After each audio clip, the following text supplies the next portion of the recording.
Okay, we are ready to start. Okay. So should I go, Kyriakos? Yes, please, go. Okay, so welcome everybody for this new set of lectures today. There will be two of them today by Zorko Magorski, and the title is Fun in Two Space-Time Dimensions. Now, as usual, if you have questions, you can write them in the chat and I will read them to Zor, or alternatively, you can also raise your hand and at some point I will let you in. Or sometimes Zor will stop himself and ask if there are questions. In that case, you can freely speak. Okay, so welcome Zor, and please. Okay, hello everybody. I suppose you can hear me well. That's what I was told. Indeed, as Matteo said, please feel free to interject or just write questions in the chat, or I'll just stop every now and then and solicit some questions. And yeah, to make it lively, please feel free to ask whatever is on your mind. So let me tell you what these lectures are going to be about, these two lectures. So I thought that these lectures will be a little bit complementary to the lectures of Clay Cordova. So Clay mostly talked about symmetries and anomalies and implications for dynamics of gauge theories, which I don't know if he has covered already or not, but that's the plan. So we decided that I'll do a little bit more about two dimensions. So I'll talk a little bit more about two dimensions. So I'll tell you a little bit about some questions about two-dimensional field theories. And now I wanted to overview a little bit what kind of questions we're going to discuss and what are the type of applications that I would like to show you at the end of the second lecture. So a big question in many-body quantum physics or in quantum field theory, if you're a condensed matter physicist, you think about it as a many-body problem. And if you're in quantum field theory, you think about it as a UFT problem. But the sort of question that you might want to ask is what are the possible infrared phases, long-distance physics for local unitary systems. So you want to understand the infrared phases, possible infrared phases. You might be interested in gapless phases, or you might be interested also in gapped phases. In the condensed matter literature, there has been a lot of work recently on gapped phases in various dimensions, 3D, 4D, 2D. And the problem in 2D is actually quite more approachable. So you'll see that you can actually solve a lot of the questions in 2D. That's what I'm going to review today. So I'll teach you a little bit about the structure of two-dimensional gapped phases. In higher dimensions, this is a very difficult problem, but in 2 dimensions, this problem is doable, and we'll do it in these 2 lectures. So we'll go through that, and then we will discuss the notion of non-symmetries. So this is a funny notion. This is going to be basically the central new thing in my talk, which you may not be familiar with. I'll introduce the concept of non-symmetries. It might sound like a funny name. There are actually several names for the same thing. So non-symmetries is a notion that we sometimes use in the high energy community, though it's pretty new and it's not like a standard name. In the condensed matter literature, this is sometimes called defect symmetries. And in the mass community, it's often called category symmetry. Okay. So I'll introduce this notion. These are all the same thing, just called in different communities by different names. And then we will see applications. So we'll first learn about the general structure of gapped phases. Then this is the main new idea that I want to teach you. And this is complementary to Clay's talk, because Clay is talking about one-form symmetries, higher symmetries. And this is somehow beyond what Clay is talking about. So this is a different extension of the notion of symmetry. So this is a different extension of the notion of symmetry. So this is really the main thing that I want to explain. What are these defect category / non-symmetries? And then just to make it a little bit more maybe appealing, I'll show you that these ideas have applications to two-dimensional gauge theories. Okay, so I'll show you an example of a two-dimensional gauge theory where you can use these ideas to answer questions about confinement versus deconfinement. So these are rigorous, there will be some rigorous results about that using non-symmetries. And even more remarkably, I'll show you how you can compute string tensions exactly. I'll just outline the, so computing string tensions in Yang-Mills theory, like the tension of the string that is formed, the flux tube that is formed between a quark and an anti-quark, is a very difficult problem in QCD that nobody has any idea how to solve analytically. But I'll show you that in 2 dimensions, a similar problem can be solved with these defect symmetries, category symmetries, non-symmetries, whatever we want to call them. So this is the structure. First, I'll review gapped phases. Then we'll talk about defect symmetries, which is a new concept, and it's very interesting. And finally, I'll show you an application. That's what I plan to do in the coming 2 hours. Are there any questions about the outline or the connection to Clay's talk?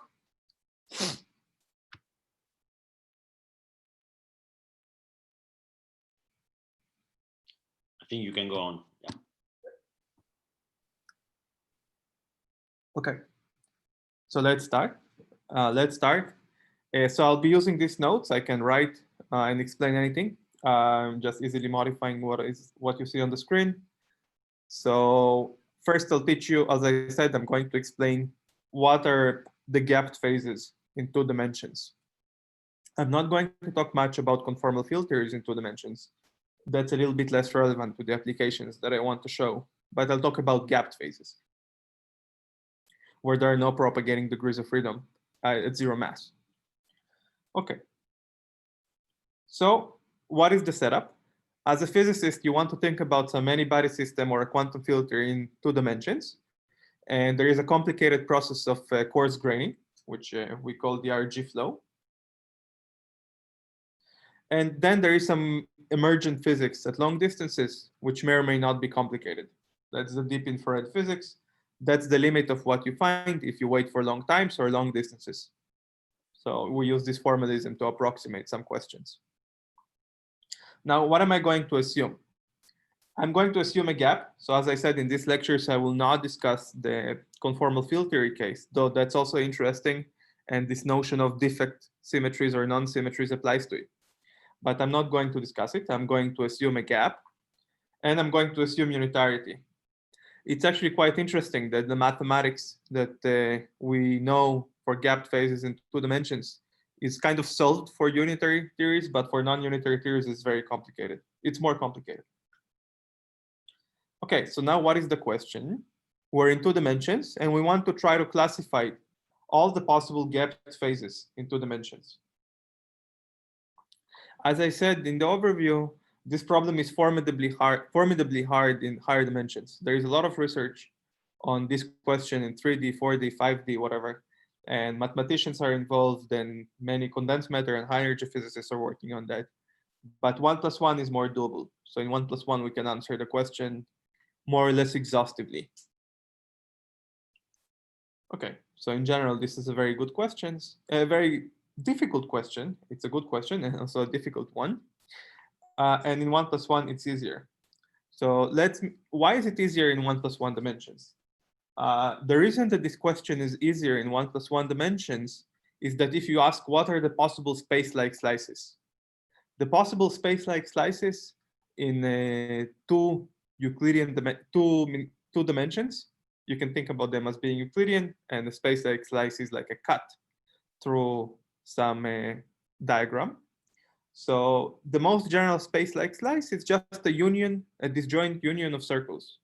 So any 2-dimensional surface, Riemann surface that you would take, you could slice it along any line. You would get, unless you slice it at some singular point, but you would get just a union of circles. This is not the case in higher dimensions. In higher dimensions, if you slice some manifold in a codimension 1 sense, you could find, complicated spaces, and then you have to. The discussion is involved. But in 1+1, the reason that the problem is simple is that if you imagine, let's say, the time is running this way to the right, and you just slice some complicated. This would be some complicated Riemann surface, whatever.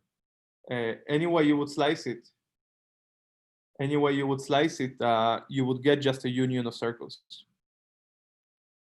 So therefore, this is the main reason why the problem is a little bit easier in 1+1 dimensions. So you get at most a disjoint union of circles, and this is just a symbol that is often used to denote such a disjoint union of circles. So the problem in 2 dimensions boils down to understanding what is the possible Hilbert space on a circle of a general gapped unitary quantum field theory. Because if you understand the Hilbert space on one circle, which we will denote by Hilbert space S1, this is one Hilbert space of S1, then the Hilbert space on a union of 2 circles, for instance, is just the tensor product of the 2 Hilbert spaces. I mean, physically, that's kind of obvious because the Hilbert space of excitations on this circle and this circle, they don't talk to each other. So the Hilbert space is just a tensor product. So it's sufficient to understand the Hilbert space on a circle. And that's all you need to do.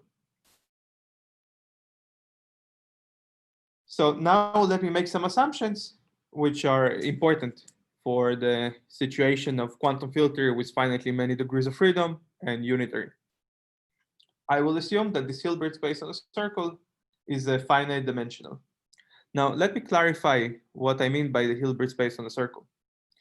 I have not explained it well so far. So, of course, the full quantum field theory has actual 1+1 massive degrees of freedom, 1+1 dimensional degrees of freedom. And of course, the Hilbert space is infinite dimensional. You could have any momentum, and you could have winding sometimes, and so on. So when I will talk about the Hilbert space on a circle, I'm talking about the deep infrared. So we imagine that we take the circle to be very, very big, and we only look at excitations. We only look at the Hilbert space on the circle for states which have energy, let's say in some convention, equals 0. Zor, there is somebody that raised his hand. Please go ahead. There is what? The question? Yeah. I'm going to address it in a second. So I'll just say what I mean by Hilbert space on a circle. This is actually somewhat of an interesting physical issue. So in a complete quantum field theory, there will be typically only one state on the circle when the circle is very big, which has exactly 0 energy. The other states will have some little gap. But the idea is that we throw away gaps which go exponentially small in the radius of the circle times some physical scale m. So there could be a gap which is exponentially small. For instance, if you have 2 ground states in the Ising magnet in infinite volume, when you put the theory in a finite circle, there will be a tiny splitting, which is exponentially small in the radius of the circle. Those things from the point of view of effective field theory are thrown away. So when I will speak about the Hilbert space on the circle, we assemble all the states which have 0 energy within exponential approximation. So we throw away things that are exponentially, where the splitting is exponentially small. Indeed, if the splitting is exponentially small and you take the radius of the circle to be very big, you should treat the states as being degenerate. Okay, now let me just stop for questions about this definition of the Hilbert space on the circle for the low energy theory. Yeah, so I was wondering, when you have, let's say, 2 disjoint circles, is it obvious that the Hilbert space will always factorize? Because the factorization of Hilbert space in gauge theories is usually a subtle issue. So does your Hilbert space always factorize, or does it factorize in the limit that you just mentioned with 0 energy and exponentially small splittings? Yeah, you're referring to the difficulty to factorize the Hilbert space if you take, let's say, the circle and you cut the circle in half, because there's a Gauss law on the circle. Yeah, so I was wondering about whether there could be some global Gauss law on some particular time slice, which could be an obstruction to such a factorization. Yeah, I don't think that this is possible because these circles are like disjoint, so there is no Gauss law that connects them. So the No, Hilbert product of circles is literally just the tensor product of the Hilbert spaces. I can't see a way in which this would not be true. yeah, no. For example, I was thinking of it the following: if we evolve in time, and the way you have drawn this picture, let's say these three circles join up, Yep. then I mean, at a later instant, there would be a constraint. Oh yeah. So for instance, yeah, at a later instant, we can cut this diagram like that. There will be a new circle here, right? Yeah. And of course, there is a constraint, which is very important, that we'll discuss on how these three independent states, join into a single state. So this will furnish a map between the the product of the Hilbert space on a circle to the third power, which is what happens initially, and the Hilbert space on a circle at a later time. So this will just define a map from HS1 cubed to HS1.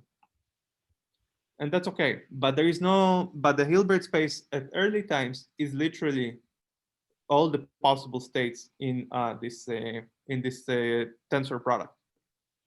I can't imagine a situation where there will be some kind of restriction of the Hilbert space in early times. Maybe my imagination is limited and somebody has a comment, but I don't see how there could be a constraint. I see. Thank you very much. There is one other question which I don't fully understand. I read it for you. What about a gap when the slice is R, parenthesis line? Yeah. So the question is, what happens if I think that the question is, why am I only talking about circles as space-like slices? It could be that the space-like slice is just the full line. Yeah, it could be, but I'm just going to discuss path integrals over compact Riemann surfaces with some boundaries, and the line is just the limit of a very large circle. So I'm going to treat the line as just a huge circle. Okay, there will be a very important and subtle discussion about what is the connection between the Hilbert space on a circle and the Hilbert space on a line. That's a key question that we're going to discuss. But for now, just the line is, you should think about the line as a limit when the circle is very large. The most important point to understand at this moment is what do we mean by the infrared Hilbert space on a circle? And what we mean by that is that we take the vacuum on the line, all the generate vacuum on the line, and even though there is a small exponential splitting between them, when we put it on a big finite circle, we throw it away.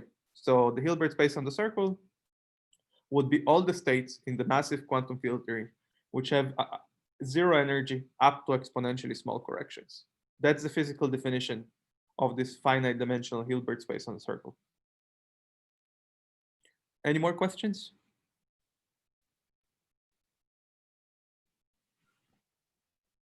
Okay. So we will assume that it's finite dimensional, and sometimes I'll denote it by n, though I will not be very consistent with this notation. It's some integer, which is possibly bigger than 1.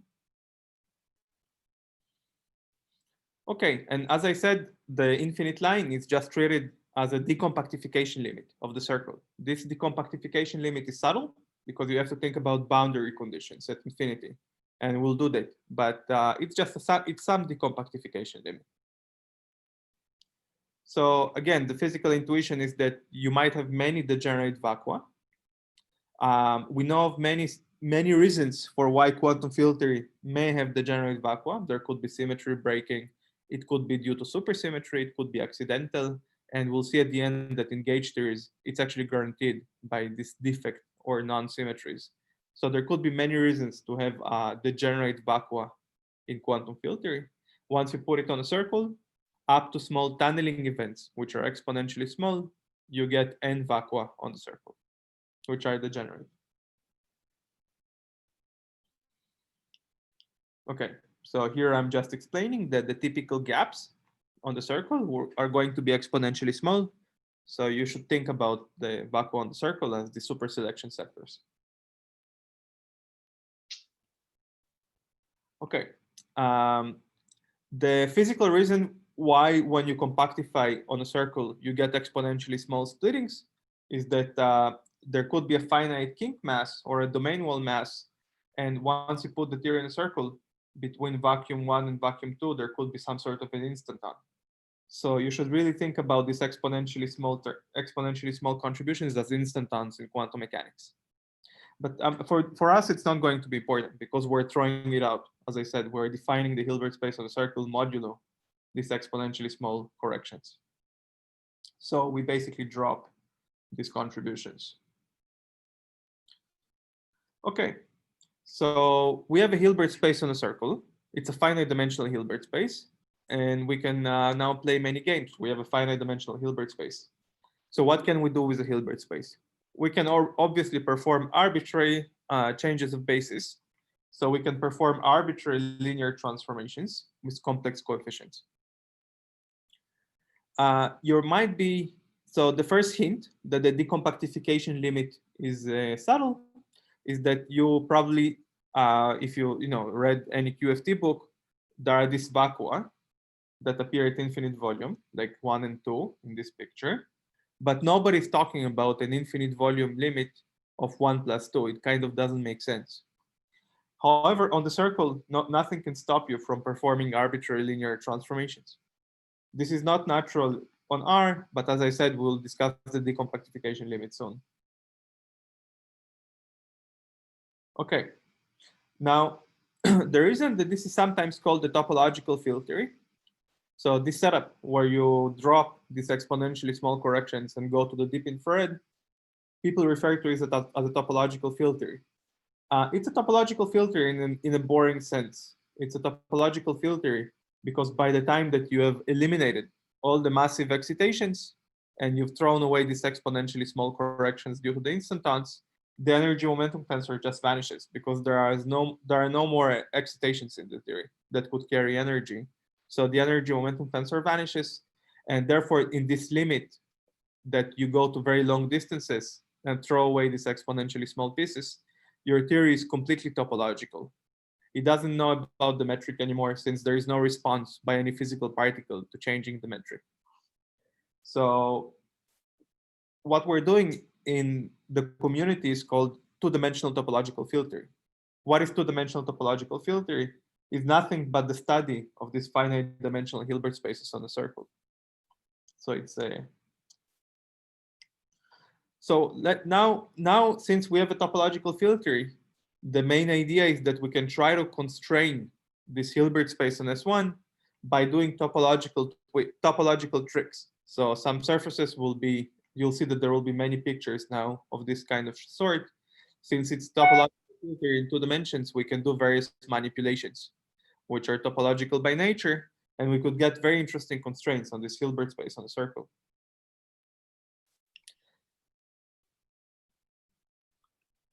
So there will be many pictures like that very soon, and we'll discuss what they mean. Of course, here the idea is that you could slice such pictures in various ways. And at intermediate steps, you get different slices. So for instance, here you get 3 circles. Here there are 3 circles. Here there are just 2 circles, right? So here there are 3 circles. 3 circles. And here there are 2 circles. And here there are also 2 circles. So you get various interesting maps from tensor products of these Hilbert spaces to themselves. This is the setup. And as a path integral, the path integral is what provides you the map. So the path integral provides a map. The path integral allows you to perform like a path integral over such a finite geometry, and you get a map from these Hilbert spaces to themselves. So this is what the path integral does for you. We don't necessarily know the path integral, but you'll see that we can actually constrain the most general answer by just Gedanken experiments. So we will find that the answer is almost independent of the model up to some real numbers, real coefficients that need to be determined by the action. So the path integral is what provides the map from the past, future, or any slice. This is one very interesting, for instance, how do we think about this? This is the first question that I want to discuss. So here in the, how do we perform a path integral over such a geometry? We specify the boundary conditions. So we specify the boundary conditions here. Maybe Douglas Stanford talked about similar geometries, since yeah, these kind of things appear in the JT gravity all the time. So to perform this path integral, we specify the boundary conditions on these circles, and we just compute the path integral. So here there is something a tiny bit artificial, which is that to think about it as a map, we have to think about the past as being one point. So I told you before that the far past is just a union of circles. So there is a degenerate case where there are no circles. And when there are no circles, we just call it a point. And we must, it's what we do is we associate to a point a Hilbert space, which is one-dimensional, just complex numbers. So we think about this path integral as providing a map from complex numbers. So it's a map from the complex numbers to the Hilbert space on S1 times the Hilbert space on S1. So in particular, this provides some kind of funny Harter whole, well, some kind of state that in the future, that so this path integral will provide some state in the future, since for every choice of the boundary conditions on the outgoing circles, you get some amplitude. So this is the this is a point to understand that for the consistency of this theory, you must associate a point with a Hilbert space, which is one-dimensional. Okay, and the consistency conditions on these path integrals is just cutting and gluing. So it's just drawing funny pictures and slicing them in funny ways. These are the consistency conditions. There is a question here. Let me just see. Yeah. Can you read yourself? Or I'm just reading the question. Maybe I'm relating things which have nothing to do, but if we think one can quantize closed bosonic free, and we can quantize fixed.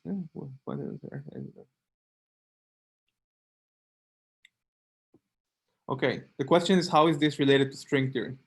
So string theory, indeed, we study a theory in 2 dimensions. The world sheet is a 2-dimensional conformal field theory, but it's a so the point is that if you look at all the books about string theory, they're about 2-dimensional conformal field theories, okay? And in the limit where the circle is large, they're gapless. So the Hilbert space is basically not finite dimensional. As I said in these lectures, I'm not going to discuss gapless theories, though it's very interesting to apply these ideas of non-symmetries to string theory. I'm not going to do it. I'm only discussing gap theories. Okay, so my Hilbert space on a big circle is finite dimensional. Hopefully this answers the question. If not, let me know. Are there any questions? There is an hand raised by Imanshu. Please go ahead, Imanshu. Hi. I have a question about what you were saying, that we can take linear combinations of the states on the Hilbert space on a circle. I was wondering if it is related to the fact that you are throwing away tunneling and you are throwing away the exponentially small gaps. Are they like, is that why you can take linear combinations, or is that unrelated? So first of all, in the long distance limit or the infrared limit, indeed, we treat all the states as being exactly degenerate, and then we're free to do linear combinations. But actually, you know, we're even allowed to do linear combinations before, even between states with different energy eigenstate, different energy eigenvalues. We're allowed to do linear combinations. Linear combinations are discouraged in the infinite volume limit for a reason that I'll soon explain. But when you work on a circle, you have some finite dimensional Hilbert space. You treat them as being degenerate, and you're just free to do whatever linear combinations you would like. That's why we have a genuine Hilbert space. Yeah, yeah. I mean, because usually when you have these degenerate vacua, they correspond to some different, like they correspond to some, they arise because of some spontaneous symmetry breaking, and they have like different values of a quantum number. And so how does that make sense if you take a linear combination? Well, it is, first of all, the states that you get at infinite volume don't have well-defined, sorry, my screen sharing has suddenly stopped. Let me just resume that, and then I'll answer the question.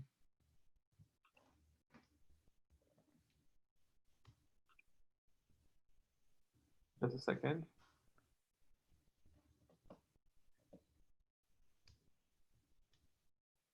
It probably stopped because I didn't click on it for a few seconds. Okay, now it's fine. Yep. So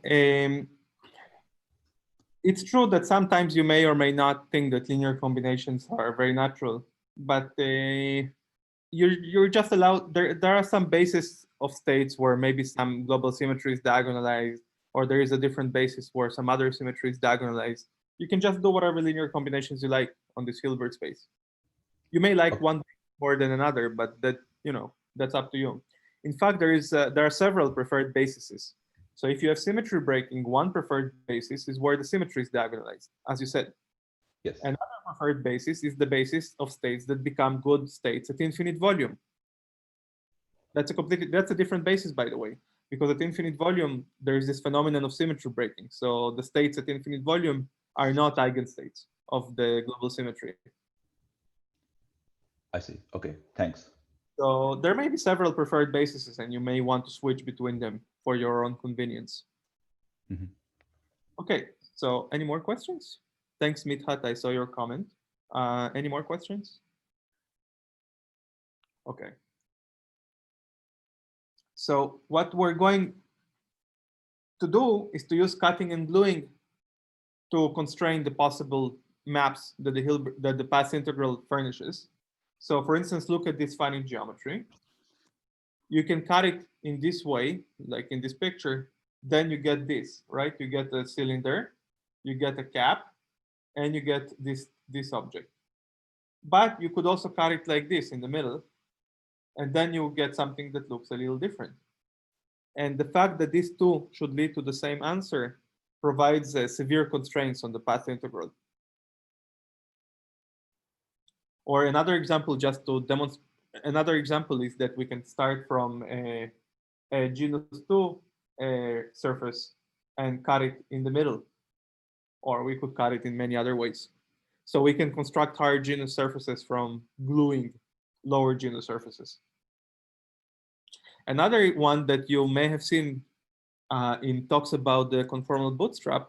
So that's basically the oldest, maybe one of the oldest conformal bootstrap things.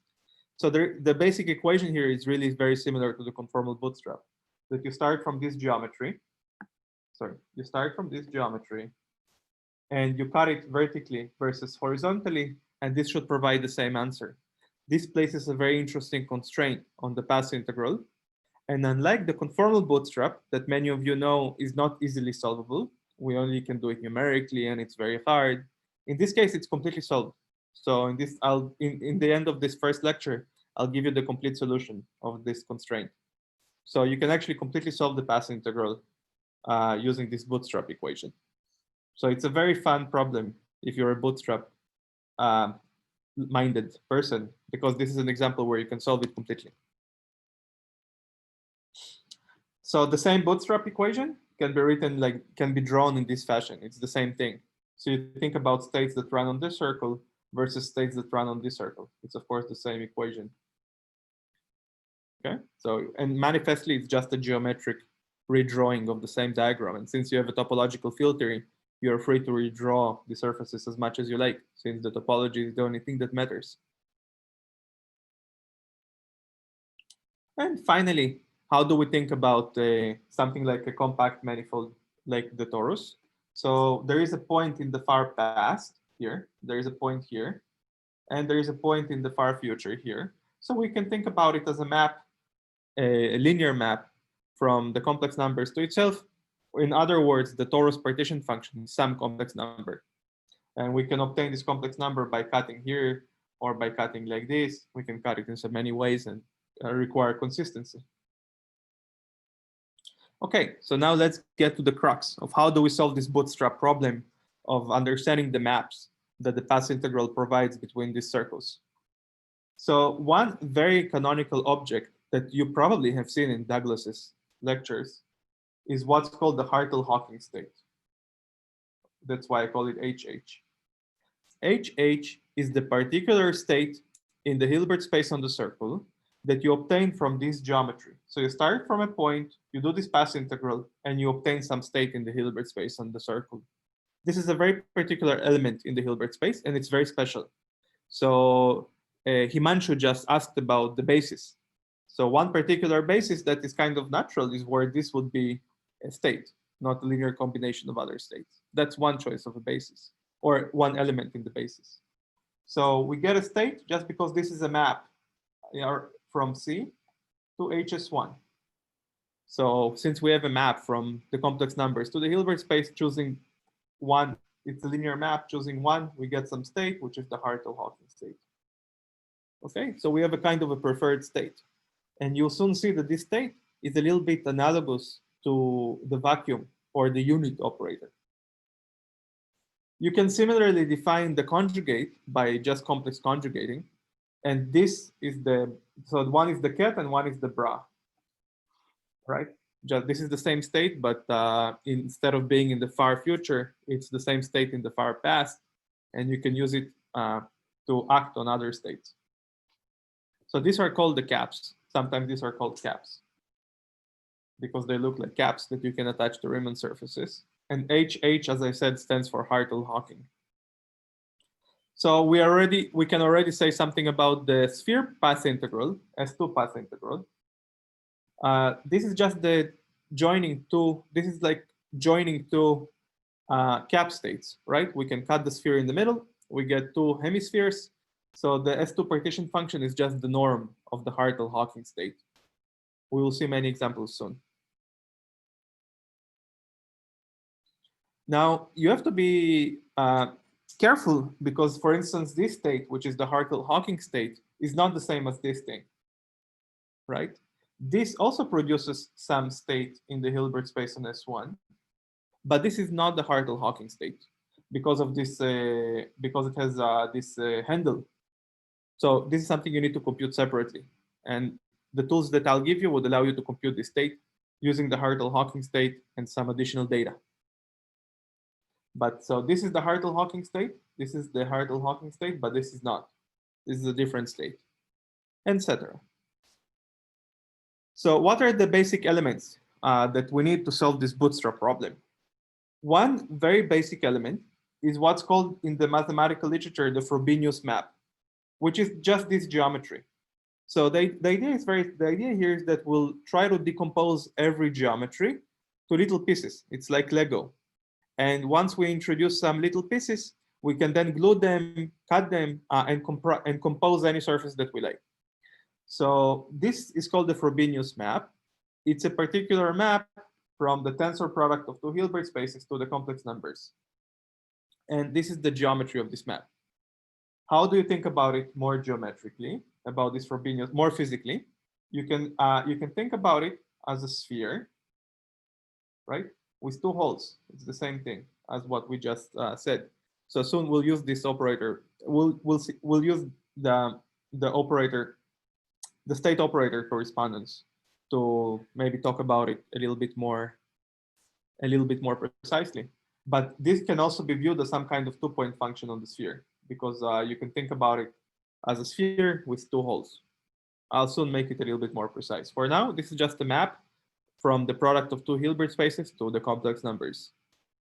So we can choose a basis phi I, where this map is So in any basis phi I, this map is just given, these are the components of this map, eta ij.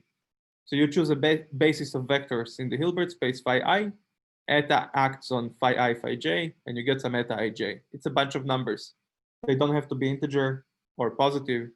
It's just a bunch of numbers. Are there any questions about this map eta? Or anything that I said in between?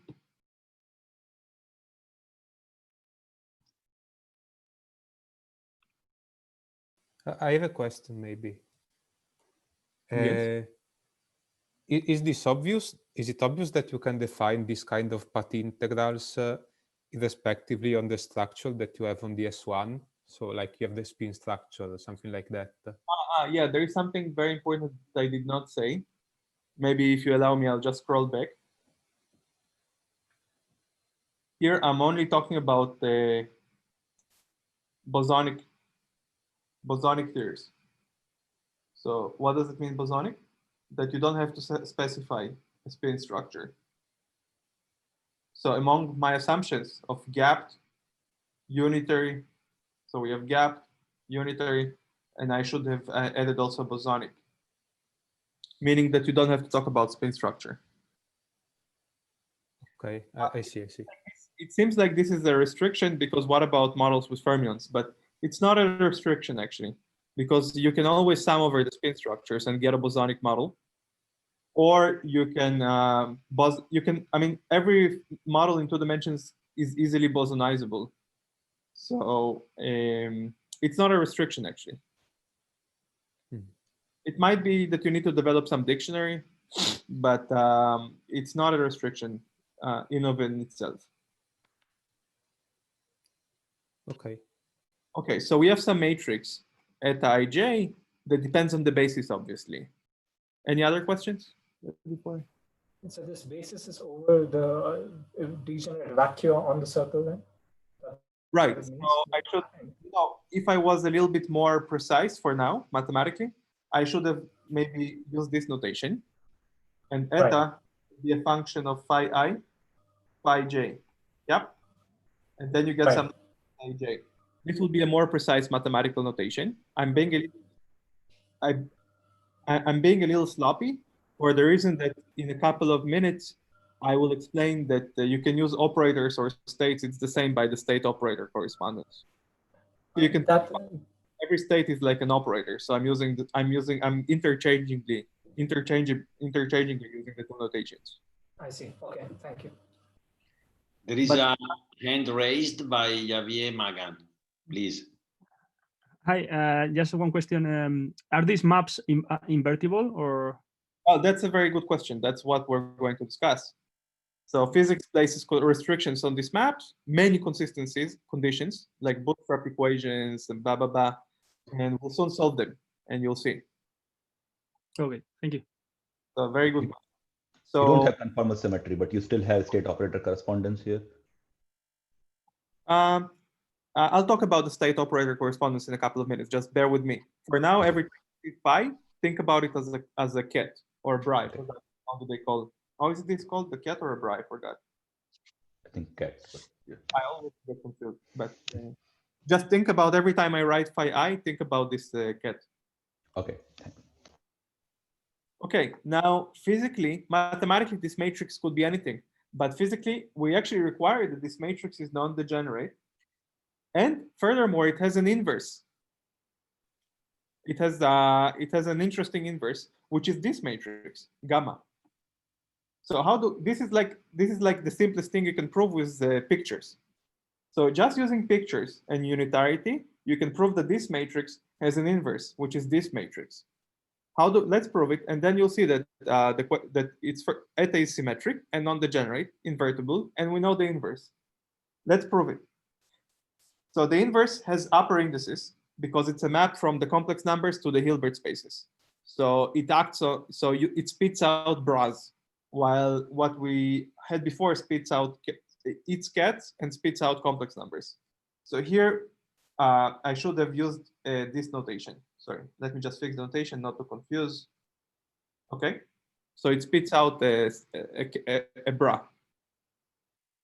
Here's the proof. So the proof is a picture. It's called the snake proof. Okay? If you take the letter S, by topologically stretching it, you get a cylinder. But the cylinder is the unit map because the Hamiltonian vanishes in topological filtering. So this is the identity map. The cylinder is the identity map. And the fact that the snake is equal to it leads to the fact that gamma is the inverse of eta, because we can slice the snake in this way. We slice the snake in this way, and that's what we get. So let's slice the snake.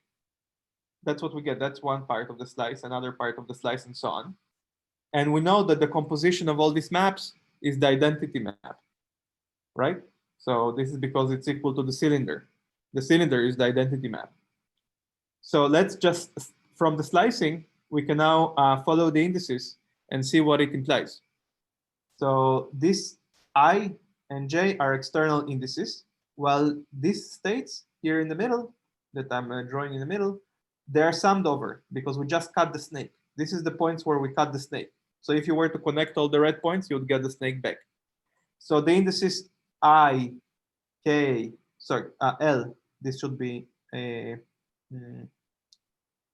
so this index, which is I, should be summed over. This index should be summed over, and this index should be summed over. But I mean, the reason that I is the same as this I is because we have the cylinder here, and the cylinder is the identity map. So this index actually doesn't change, and the only index that you need to sum over is K. So we get this relationship, right? That's like saying that the S is the same as the identity matrix. So first we create the state IK. From this, we create the state I, this is a point C. So we create the state Ki, and then the same state becomes Kj. So we get the same equation of saying that gamma is the inverse of eta. Okay, so we see that this matrix must be invertible from unitarity. And the last thing that we need is a pair of pens. So you know from your courses on geometry that a pair of pens is a very important Lego piece in building two-dimensional surfaces. So this is some map from the product of Hilbert spaces to the Hilbert space. And we can write it in components. Here again, I'm being sloppy with the notation. I should have used this notation. It's a map from the product of Hilbert spaces to the Hilbert space. And the components of this map are those. So we have one upper index and two lower indices. Now, why is the Hartle-Hawking state special? The Hartle-Hawking state is very, very special because it's like a unit. So one way to think about this map U is multiplication. This is not an operation that usually exists in quantum mechanics, but in two-dimensional theories, topological field theories, it exists. You see that you take states in the Hilbert space and you make one new state in the Hilbert space. That's not a natural operation if you think about wave functions. But it exists here because it's a pair of pens. That's what the pair of pens does. It allows you to in some sense, multiply two wave functions. So the Hartle-Hawking state is a very special state because it's like the unit of this multiplication. So multiplying by the Hartle-Hawking state, you don't get anything. You get the same state that you started from. So if you write the Hartle-Hawking state in this phi I basis, there will be some coefficient Ci.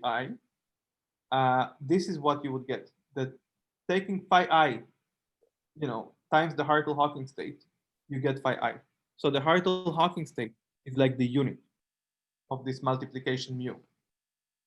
It's the unit of the multiplication mu.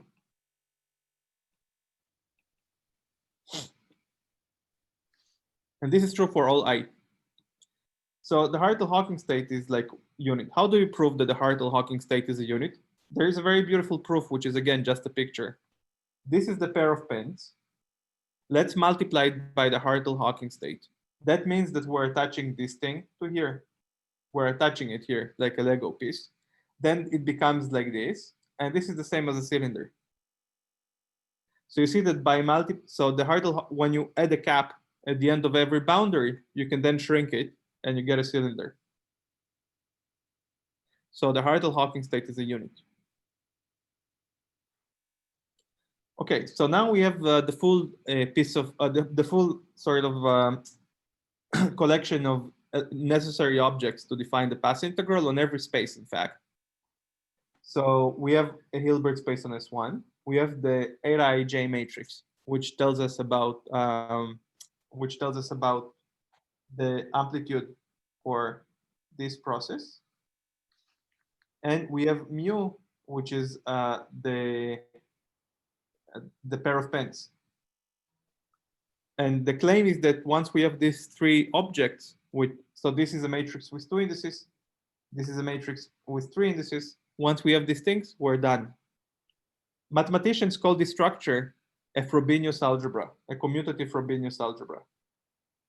That's how mathematicians call it. It's a vector space with some map eta and some map mu, and they satisfy many consistency conditions.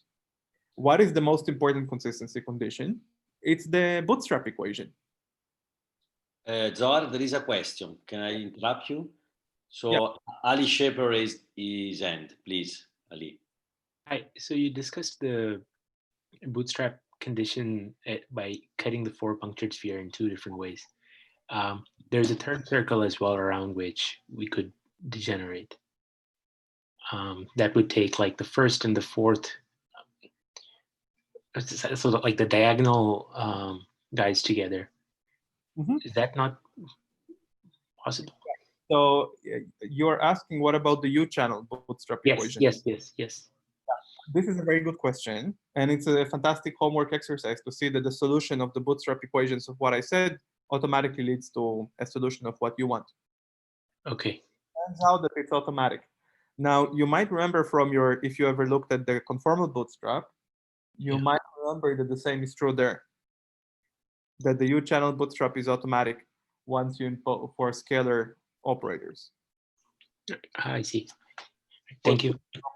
So it's the same as in the conformal bootstrap. Okay. Okay, so let's write the constraint.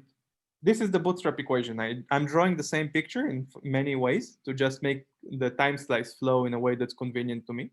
So that's the bootstrap equation. I'm just drawing it in a new way. So first, here we just decompose it here, and here we decompose it here, and we get an equation for this objects eta and mu.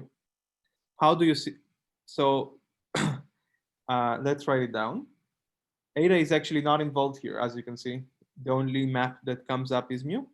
So you get this constraint from mu. And that's exactly like how the bootstrap equation is written for this two-dimensional setting. That's the bootstrap equation. There are four free indices. These are all free indices.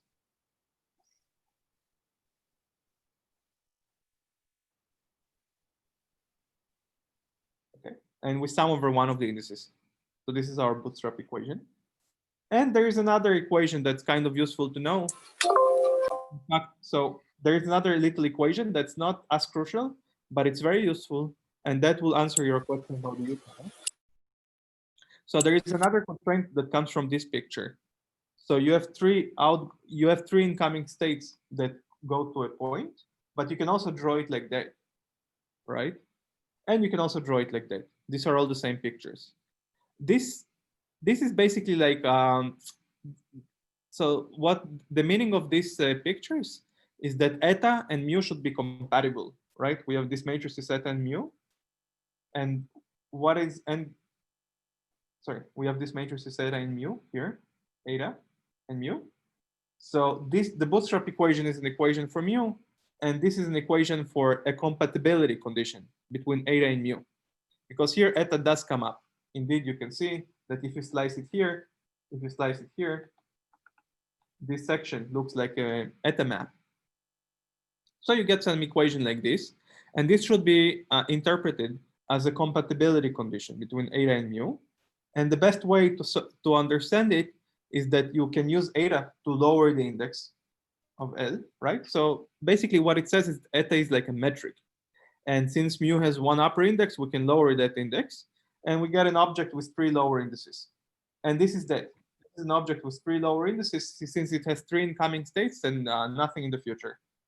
And what this compatibility condition says is that mu is a completely symmetric function. in all its variables, in all its indices. Okay, and that will end up being sufficient to prove the U-channel bootstrap equation.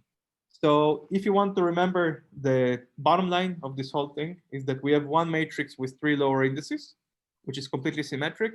And in addition, it satisfies the bootstrap equation. But to write the bootstrap equation, we need to raise one index, right? And that raising and lowering of the indices is done with some metric, which is eta. Okay, now I'll just make a quick comment about the operator state correspondence, and then I'll present you with the most general solution of this bootstrap problem. So even though it's not a conformal filter, it's still true that the Hilbert space on a circle is isomorphic to the space of topological local operators. How do you prove it? Very easy. You take a local operator, you surround it by a circle, and you get a state.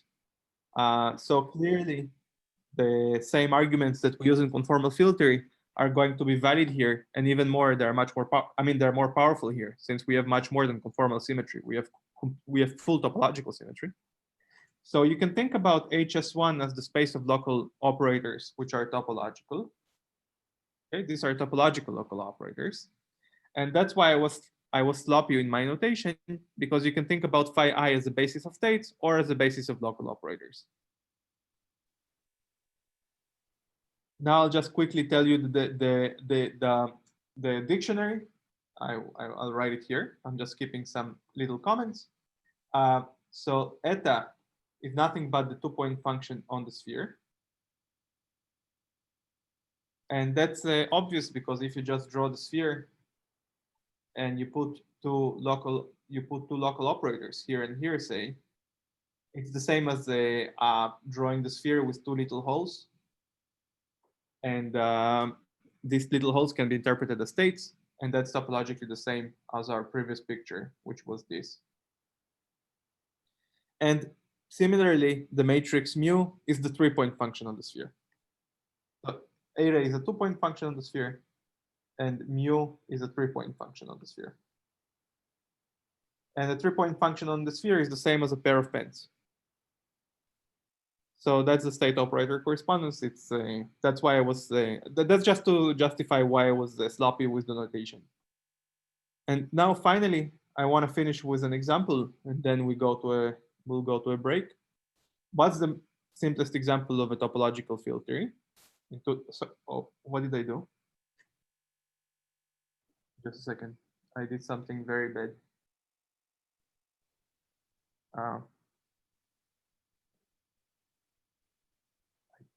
Did I delete everything by mistake?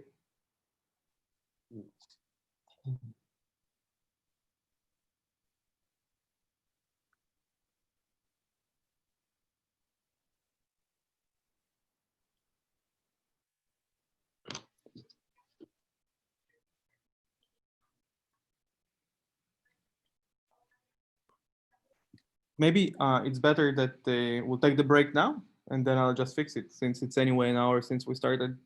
I'll just take questions and I'll fix it during the break. Sorry, you selected everything and could. So maybe if you paste, it will come back to it. Oh, I see.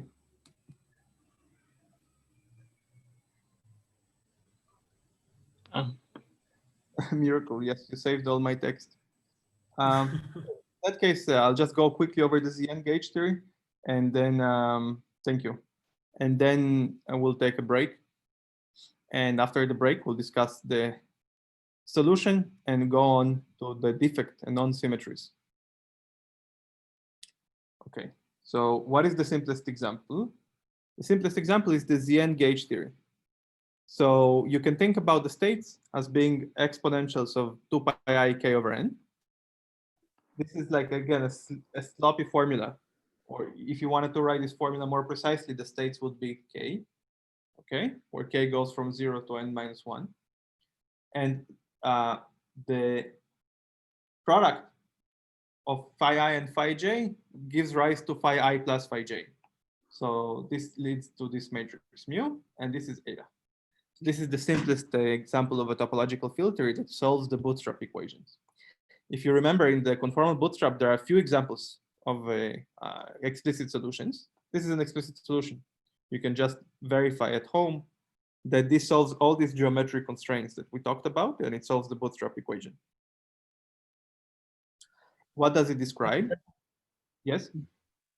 That's just the fusion, no, of the representations in the abelian group, no, or not? Yep. That's why it's called the ZN gauge theory, because you can obtain these rules from an underlying Lagrangian, which is a ZN gauge theory Lagrangian for a topological filter.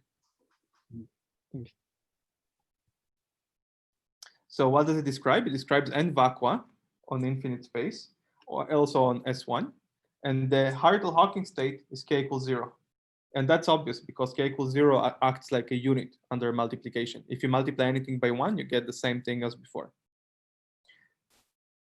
Okay, I'll skip the comments about semi-simplicity. It's a little bit,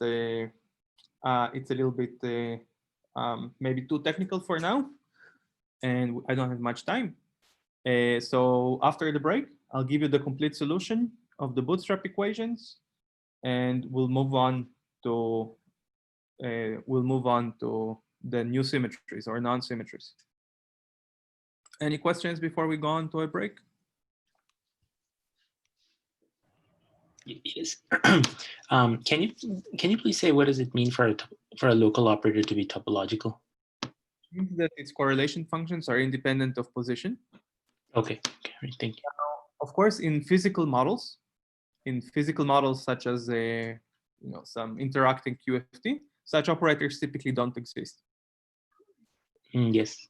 If you go to the long distance limit, some operators become approximately independent of their positions.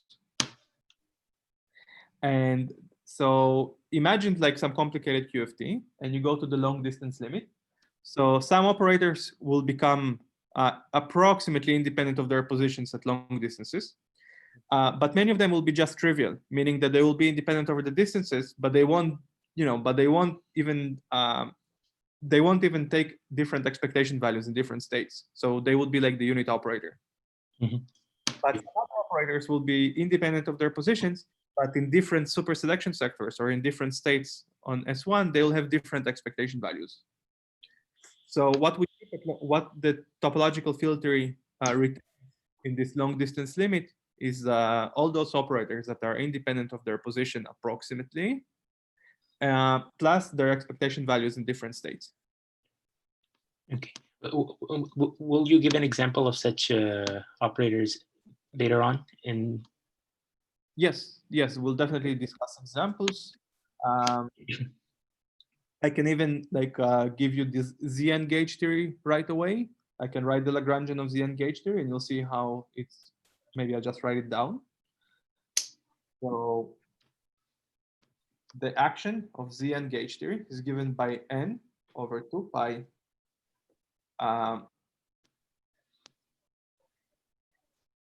phi. I'll explain what phi is, and then epsilon mu nu d mu a nu. Okay, that's a Lagrangian. That's an action that you can contemplate. Phi is a periodic scalar field, namely an axion, and nu is a two-dimensional gauge field. Okay. Now, if you solve this model, you'll find out that it has n ground states on the circle. And these n ground states have this OP that I wrote. This is the OP coefficient, right? And they have these 2-point functions on the sphere. You just verify it from this Lagrangian. You take this Lagrangian, you quantize it on a big circle, you'll get a finite quantum mechanical model with n states, and they'll obey these rules. And the topological operators are going to be essentially these phis. These phis are going to be topological operators, so their correlation functions are independent of position. Okay, I see. There are two more questions, the very last ones, actually. So Pedro, go ahead. Hi, can you hear me? Yes. Mm-hmm. Yes. Okay, could you? I'm used to think that without conformal symmetry, the state operator map fails to be bijective. Can you repeat, please, why have we avoided that problem here? Right. So a topological symmetry is much bigger than a conformal symmetry. So whatever you know from conformal symmetry is going to be true, plus much more. Oh, okay. Thank you very much. Okay, second question by Upamanu, please. Hi, so this question is again motivated from string theory. I was wondering what would happen if you have some unorientable Riemann surfaces and how the story would change, at least broadly. Yeah, I'll answer this question in a very legalistic way by adding one more entry to the things that I require. Remember? Cross cap, I guess. Cross orientability. Now, all these assumptions can be relaxed. I can tell you a lot about it. Unfortunately, I only have 2 lectures. And I can tell you a lot about what's known about the spin theory, the non-unitary theory, the non-unitary theories. The bottom line is that sometimes relaxing these assumptions leads to like really open problems. I mean, there are some things that are not known when you relax some of these assumptions. The case that I'm describing is completely solved. So you can characterize completely the path integral by these maps mu and eta. And as you'll see after the break, the whole thing boils down to a complete solution of the bootstrap equations that's characterized by a few numbers. But once you relax some of these assumptions, the problem becomes difficult. Nice. Yeah, okay. And just one more slight question about terminology. The ZN gauge theory you discussed that we also can call a BF gauge theory, right? Yes, this ZN gauge theory is a BF theory in 2 dimensions. It's a very concrete type of a topological field theory. Thank you very much. Okay, I think we should stop here and thank Zohar. And we reconvene in, say, 10 minutes. Is that okay? 10 minutes? Since we are a bit late. Okay? Okay, see you in 10 minutes then.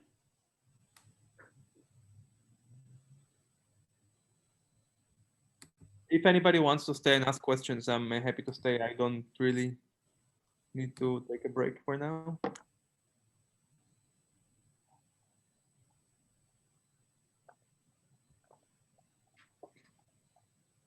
Guys, you can go ahead and ask the question. I can maybe ask a question. Yeah, when you define the Hartree-Hawking state as a map from the complex numbers to the Hilbert space of the states in the circle, that map.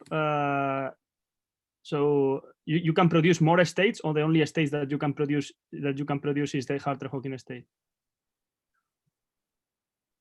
No, I mean, the map is from the complex numbers to the Hilbert space, right? And it's a linear map. So up to an overall complex number, which is a multiplicative thing, you get some state in the Hilbert space. Exactly. Okay, so that map is not invertible in particular. It's just like that's why the argument of that the Hartree-Hawking state is the identity works, because it wouldn't work for any other kind of. Just one state in the Hilbert space out of n states. And okay. State because it acts like the unit of the multiplication mu. Yeah, just one state. It's in the operator state correspondence language. That's the state that corresponds to the unit operator, because that's the unit under the OP.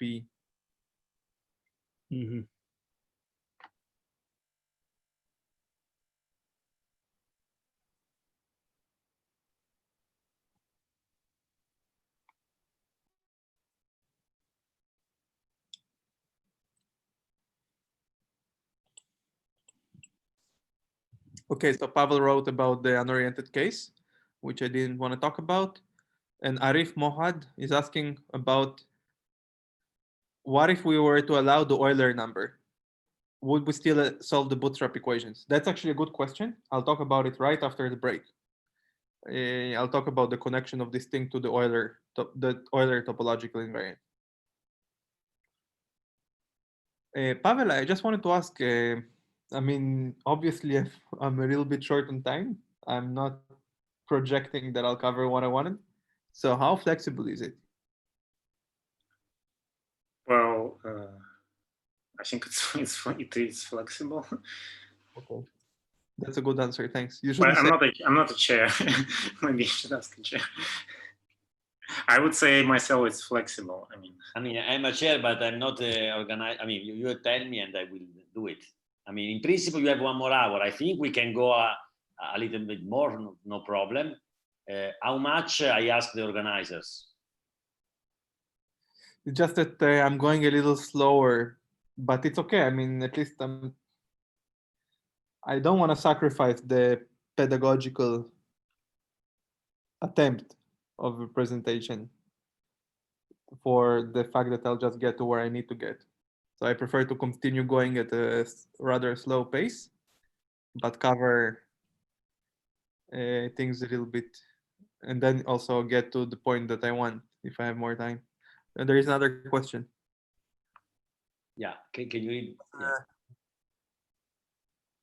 If the Hilbert space is finite dimensional, it must be discrete. Yes, it's a discrete Hilbert. The spectrum. It's not a question about the spectrum. Topological filter is about all the states of zero energy that are degenerate with the vacuum. So we have n states of zero energy, and we assume a gap. So unlike in JT gravity, where there is a continuum right above the ground state, here we assume a gap. So we assume n states at zero energy and then a gap.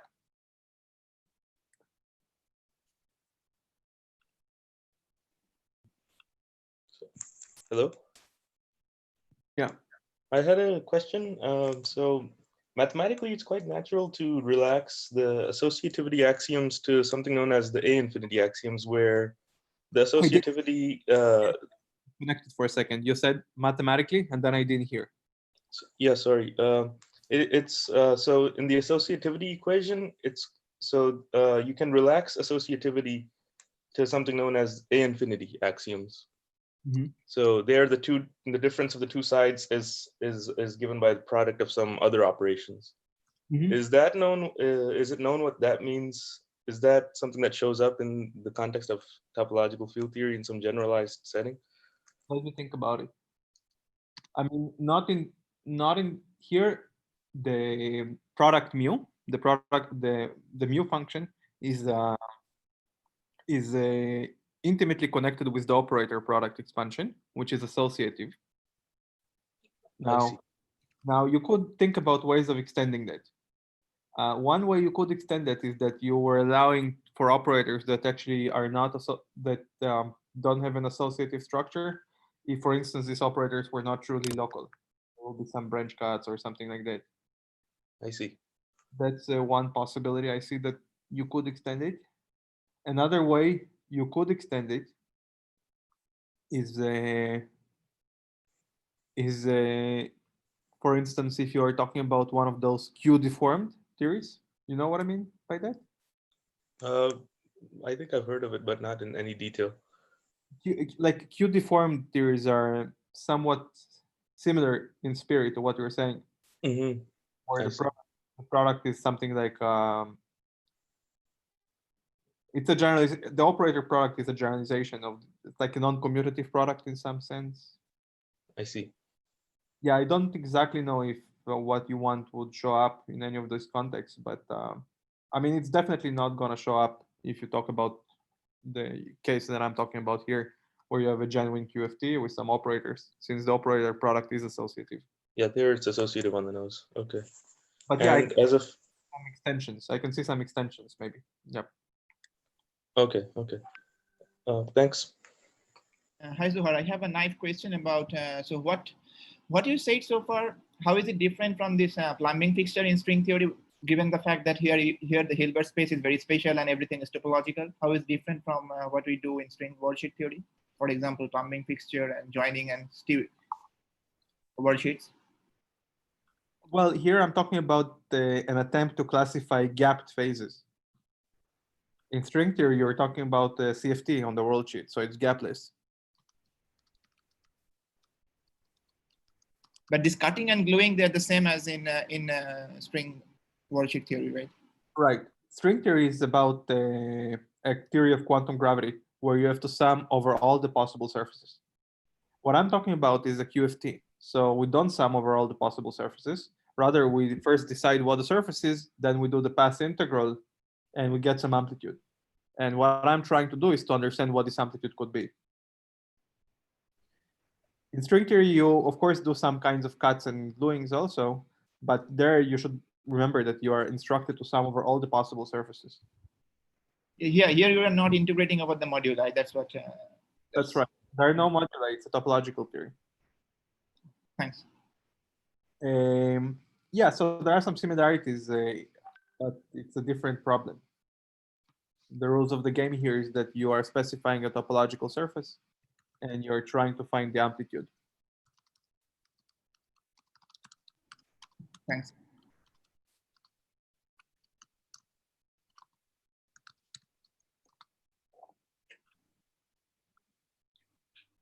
Well, I would say if you need something like 15 minutes more, then it should be fine. But do you need more than that? Oh, no, I think I'll manage. I want to cover the solution, its implications, and the non-symmetries, and then an example. I'll probably skip the NIMREPs. Maybe I want to see how I do with time. I wanted to explain the NIMREPs, but we'll see. I can, in principle, well, that would be unfortunate. We'll see. Let's see how it goes.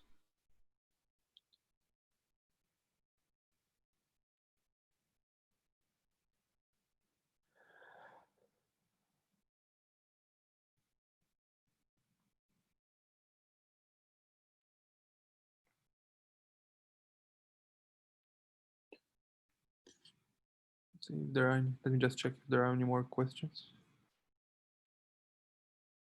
But for kind of discussion afterwards, you can stay whatever. I mean, whatever time you want. Yeah, yeah.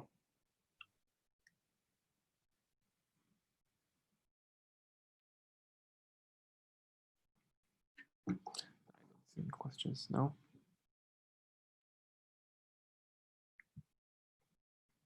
So I skipped already this thing about the semi-simplicity, but that's okay. That won't change much.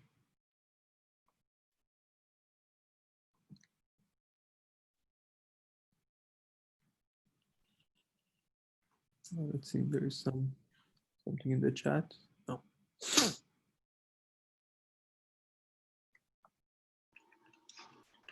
There is something. Question now in the chat. Yeah, can you specify what are the local operators that correspond to different vacua in the Zn case?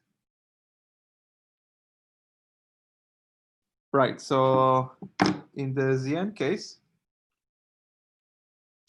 phi is not a, this is the action. Phi is not quite a good local operator because phi and phi plus 2 pi are the same. So phi is not a single valued, it's not a legal local operator. That's what I'm trying to say. However, if you take exponentials of phi, like e to the I p phi, where p is an integer, these are good local operators.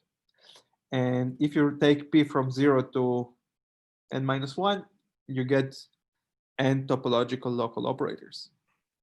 And they will end up being phi I. So they'll end up with the same operator product expansion as the phi I. So this is a natural basis in this sense. The phi I correspond to some kind of natural local operators. Is that errors? Is that okay? So these are the local operators which are topological in this theory. You can just check that they're topological. You can try to compute correlation functions and you'll see that they're independent of X. It's easy to see. No, I think we can start again. Okay. I'll start in just a second. Just turn this off. Okay. So let's start again.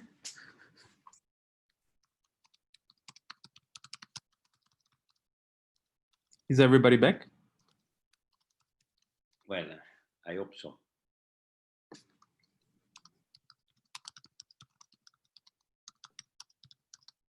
All right, so now I'll tell you the most general solution. So this problem was completely solved.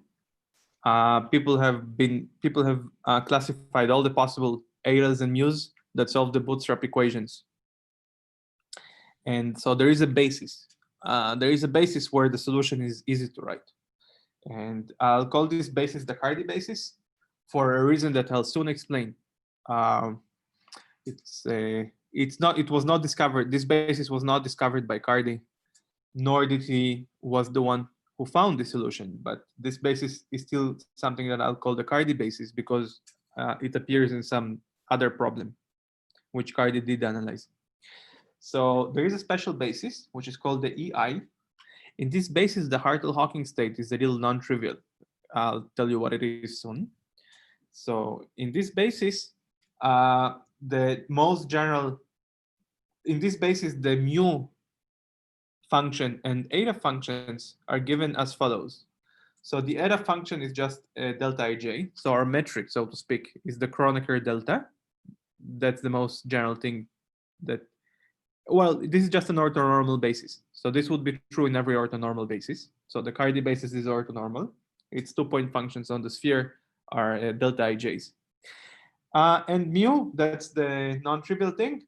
Mu is a delta function between I, j, and k. So all I, j, and k have to be the same for mu to be non-zero. And there is some real number, lambda I, which you can actually prove is non-negative. Yeah, you can prove that this is a non-negative number. It's also non-zero. So R plus.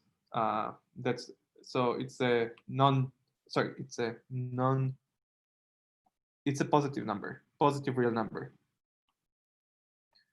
So this is the most general solution. It's characterized by n real positive real numbers. And that's all there is to two-dimensional topological theory or Frobenius algebra. Yes, I'm assuming there is a question if I'm assuming semi-simplicity. It's actually something that I skipped. And also, it's not an assumption. You can prove that physical unitary gap two-dimensional filters lead to a semi-simple answer. But I'm not going to explain what semi-simplicity means since I don't want to spend time on it. So that's the mu function in this basis. You multiply I and j, you get I with a delta function up to some positive real number. Okay, so this is the most general solution. It's a nice exercise for you. The exercise would be to do this for the ZN gauge theory case. I presented to you the ZN gauge theory case in some other basis. You could try to find this basis. And people prove that this is the most general solution. So there is no other, every solution of the bootstrap equations can be brought to this form. And these numbers are the only data. So if you want to ask what is the dependence on the microscopic physics? So this lambda i's turns out to be all there is to it. So these real numbers are physical. They're related to the Euler characteristic, as I'll soon explain. And this is all there is to it. The Hartle-Hawking state in this basis is given by this combination over all the EIs. And it's easy to check that it's a unit. You can just do the algebra and find that the Hartle-Hawking state is like a unit of this algebra. So let me just explain the connection to the Euler characteristic, and then we'll move on. So suppose you want to compute a partition function over some Riemann surface, which let's say has genus 3, no boundaries. So you cut it at all these points. So here you get a mu, right here you get an eta because you're starting from a point and you have two circles. Then you have to use mu because now you have a pair of pens. Then you have mu again, and so on. You just cut the surface and you get this product. First, you have a delta, which is the Kronecker symbol that's from eta. And then we have this mu's. And for the mu's, you just use their explicit expression, which is given by that. You plug it all in, and what you get is this. So what does it describe? The physical meaning of this expression is that we have n vacua, right, in infinite space. We have n vacua, and in each one of them, we have a Euler term with coefficient log lambda, and that's it. So the content of two-dimensional topological filter is n vacua in infinite space, and the counter term in the Euler counter term in each one of those vacua has coefficient log lambda I. So this is log lambda 1, log lambda 2, and so on until we get to log lambda n. So this is the physical meaning of this partition function. You just n vacua with different counter terms for the Euler coefficient. If somebody asked before a very good question of what happens if we had the Euler term in the UV, that will just shift all the lambdas in the same way. So that will just shift all the lambdas in the same way. Okay. In particular, we can make a nice consistency check of plugging genus 1. If you plug genus equals 1 into these formulas, you just get the dimension of the Hilbert space.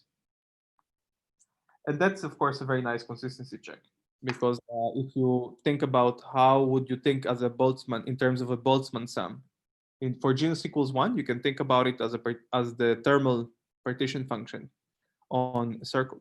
So you can think about it as a sum over e to the minus beta EI. All the EIs vanish, and you get the sum over the ground states, and that's the same as the dimension of the Hilbert space. So that's a nice consistency check that the torus partition function is the dimension of the Hilbert space. Okay, are there any questions? Now I'm going to make some comments about boundaries. This will turn out to be very important to understand non-symmetries, and then we'll move to non-symmetries. Are there any questions about this is basically the full solution of topological filter in 2 dimensions. Are there any questions about it? I'm sorry, I think I missed understanding what log lambda was there. I'm just saying that notice that the exponent here, yes, the Euler characteristic. Right. Namely, this is the integral of r over 2. Right. So how would you get this? You can write it as an exponential. You can write it as an exponential. I see. Yeah, it's chi times log of r. I see. Log of lambda, sorry. Yes. Chi of the surface. Right. So the physical meaning is that we have n vacua, remember? The whole thing started from having n vacua. And now what we've learned is that the most general solution of the bootstrap equation is just to put Euler counter terms in each vacuum. So you put different counter terms in each vacuum and you get a sum. Okay, perfect. Thank you. There is a question by Joan Lamadrid on the chat, Zohar. Let's read it. Can you speak about the... maybe he can come up and explain the question. I didn't understand. Yeah, me neither. Yes, so I'm not familiar with topological field theories, but I heard that you said that if correlators do not depend on the position, but if correlators do not depend on the position, how can we have a notion of causality in a field theory? I mean, if the 2 points are very far and are outside the light cone, then the behavior of the 2-point function basically should tell us that causality should always be preserved in any field theory. Yeah, so you're asking how is topological invariance consistent with causality, right? For example, yes, for example that, and how degrees of freedom propagate if correlators do not depend on position. Right, so let's think about, for instance, 2 dimensions. How does causality? In 2 dimensions, if we write the space-time, we have this light cone, right? Mm-hmm. What does causality mean? Causality means that if you put an operator here and an operator here, like, so they're separated by some kind of a light cone. Okay, so space like separated or something. Then they commute. That's what causality means. That if 2 operators are separated in a space-like fashion, they commute. Topological invariance includes this automatically, because in topological filters, you can move the operators as much as you want. It doesn't change anything. So in particular, they commute at space-like separations. And for example, if you put it in the light cone itself, in another operator in the light cone, but also how can you then tell that operators do not commute if the correlators behave always more or less the same? That's my question. How can correlators behave in that particular way? Yeah, topological filters are much simpler than quantum filters. Full-fledged quantum filters will have operators that don't commute if you put them in a time-like separation. But in topological filters, they always commute, even when they're in time-like separated. Oh, wow. Okay. Thank you. So I didn't know that. The reason for that is that the reason that operators do not commute is because if you create some signal first and this signal strikes you, it's not the same as maybe creating the signal after your detector already disappeared. But if you don't have any signals to create, then there is no way that some things would not commute with some other things. You must have signals to be able to get non-zero commutators. And why here we don't have any signals? Because we are only with ground states? Because we have no excitations of the ground state? Exactly, because we're assuming that all the excitations are so heavy that their signals die away by the time we measure them. Okay. At the excitations, all the signals die away exponentially with time or space. Okay. Thanks. Okay, any more questions? So I know you didn't want to get into semi-simplicity, but can you please repeat? You said there's a theorem which says that certain conditions you guarantee a semi-simple Frobenius algebra. Yeah. Well, the chair promised me as much time as I want, so I don't mind I don't mind stopping for 5 minutes to say something. Yeah, semi-simplicity is an assumption that I made behind the scenes to classify the solutions of the bootstrap equations, which is that there is no state in the Hilbert space which becomes zero after your operator product expand it with itself n times. So there are no nilpotent states. Okay. Right. This in the mathematics, this is an assumption, but physicists can prove it using unitarity and gapped. Unitarity and gapped, you can prove it. How do you prove it? There is an operation that I did not explain, which is called handle attaching. Prove that this handle attaching operation is a Hermitian, and you can then do some argument that proves that there are no nilpotents. An intuitive way to see it, I can give you an intuitive way, is that a particular case of a nilpotent state would be n equals 2, meaning alpha squared would vanish.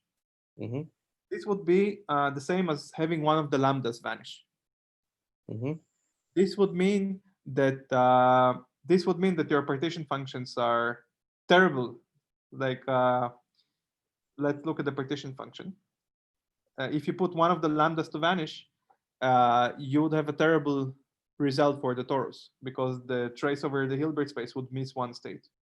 You get 0 over 0 for equals 1, and you get basically a terrible result that the partition function on the circle doesn't count all the states.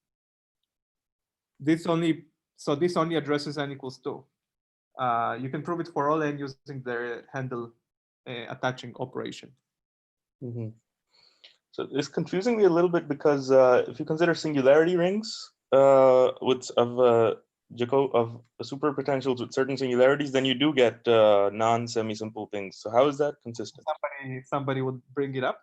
Indeed, if you look at Chekhov-Vafa singularity rings of two-dimensional Landau-Ginzburg theories, they're full of nilpotents. Essentially, every topological chiral ring operator is nilpotent, right? Yes. Yes, that's exactly what I was thinking of. What is the resolution? Yes.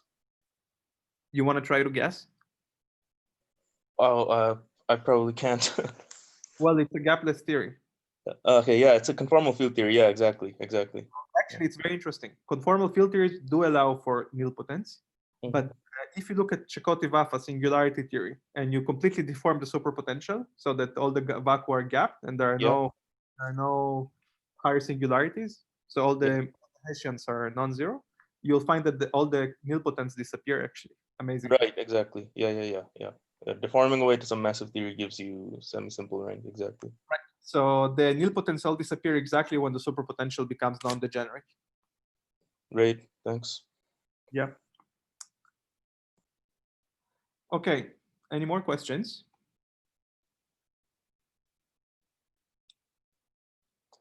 I want to. Yes. I'm a little confused about the interpretation of partition function as yeah, in terms of the counter terms. So we started off with some theory that did not have any action, right? And then we computed the partition function, and at the end we got something that we can interpret as having. So counter terms, as I understand, is something that we usually put in by hand, either to cancel some anomalies or. Yeah, you can put. You have some kind of ultraviolet theory that we're not discussing, right? We don't know much about it. We just assume that it flows to a gap two-dimensional phase with multiple vacua. What you can do in the ultraviolet as a counter term is you can add a Euler counter term, but that will change all the lambdas at the same time. So right. Information is in the ratios of lambdas or differences of lambdas. Right, but here we did not start off by adding such a term or even knowing that there's a term. Right. G-flow does it by itself. So you have some complicated UV Lagrangian or lattice model in condensed matter, which flows to n vacua. The partition function on the genus G-Riemann surface will take this form. So the theory automatically generates infrared counter terms. These are not ultraviolet counter terms. These are infrared local terms. Maybe I would call them infrared local terms. This is something that the theory generates automatically. These are physical observables. Lambdas are physical observables. You can compute them by taking ratios of partition functions. There is no way to change them up to an overall rescaling, as I said, of all of them automatically. Yeah. Presumably the lambdas depend on the UV theory, right? The theory that you start with. The lambdas are dependent on the UV up to an overall rescaling. I see. What I mean by that is that the ratios lambda I over lambda J are impossible to change without changing the UV completely. So once you fix the UV system, like a lattice system, all those ratios are physically fixed. They're measurable, and you can measure them in experiment. Okay, thanks. And I propose to let Zora go ahead now. Yeah, wait. Okay, so I want to make a quick comment about the decompactification limit. So when we think about physically, how do we go from to the infinite line limit R? We usually study quantum field theory on the line R. So you just put boundary conditions A and B, and you then let it go to infinity. So we have to define. So far, we talked about the Hilbert space on a circle, but it's useful to define the Hilbert space on an interval with boundary conditions A and B. And then when these boundary conditions are sent to infinity, you get a state on R. So the trick is that you can think of, so this is the thing that we want to understand is how are the states on R going to be eventually related to the states on S1 that we discussed in so much detail. So I don't want to spend too much time on that. I want to get to non-symmetries. But the main point is the following picture. This is the main picture. That if you try to start from a theory on an interval, and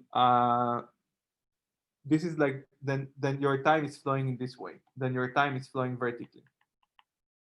But you can also compactify time eventually. Or you can reverse the way time flows. Since it's topological theory, you can do it both ways. And in the reverse picture, it seems like we're talking about some states on the circle.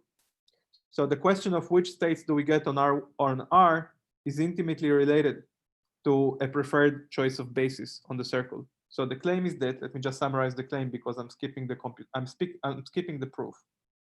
I'll just summarize the claim here, so that you have the claim very clear. There is a preferred basis on the Hilbert space on S1 of states which become super selection sectors on R, of states such that they become super selection sectors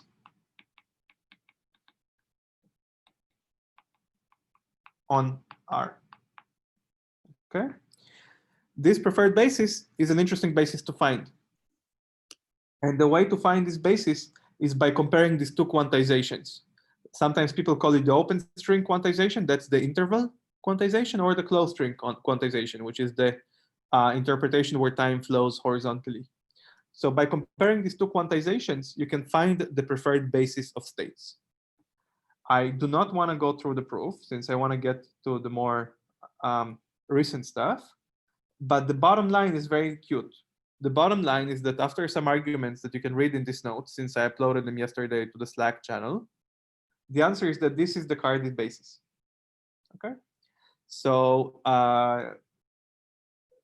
that's why I called it the Cardi basis. In fact, I called it the Cardi basis because Cardi studied boundary conditions, and he found some in an attempt to understand the states on R.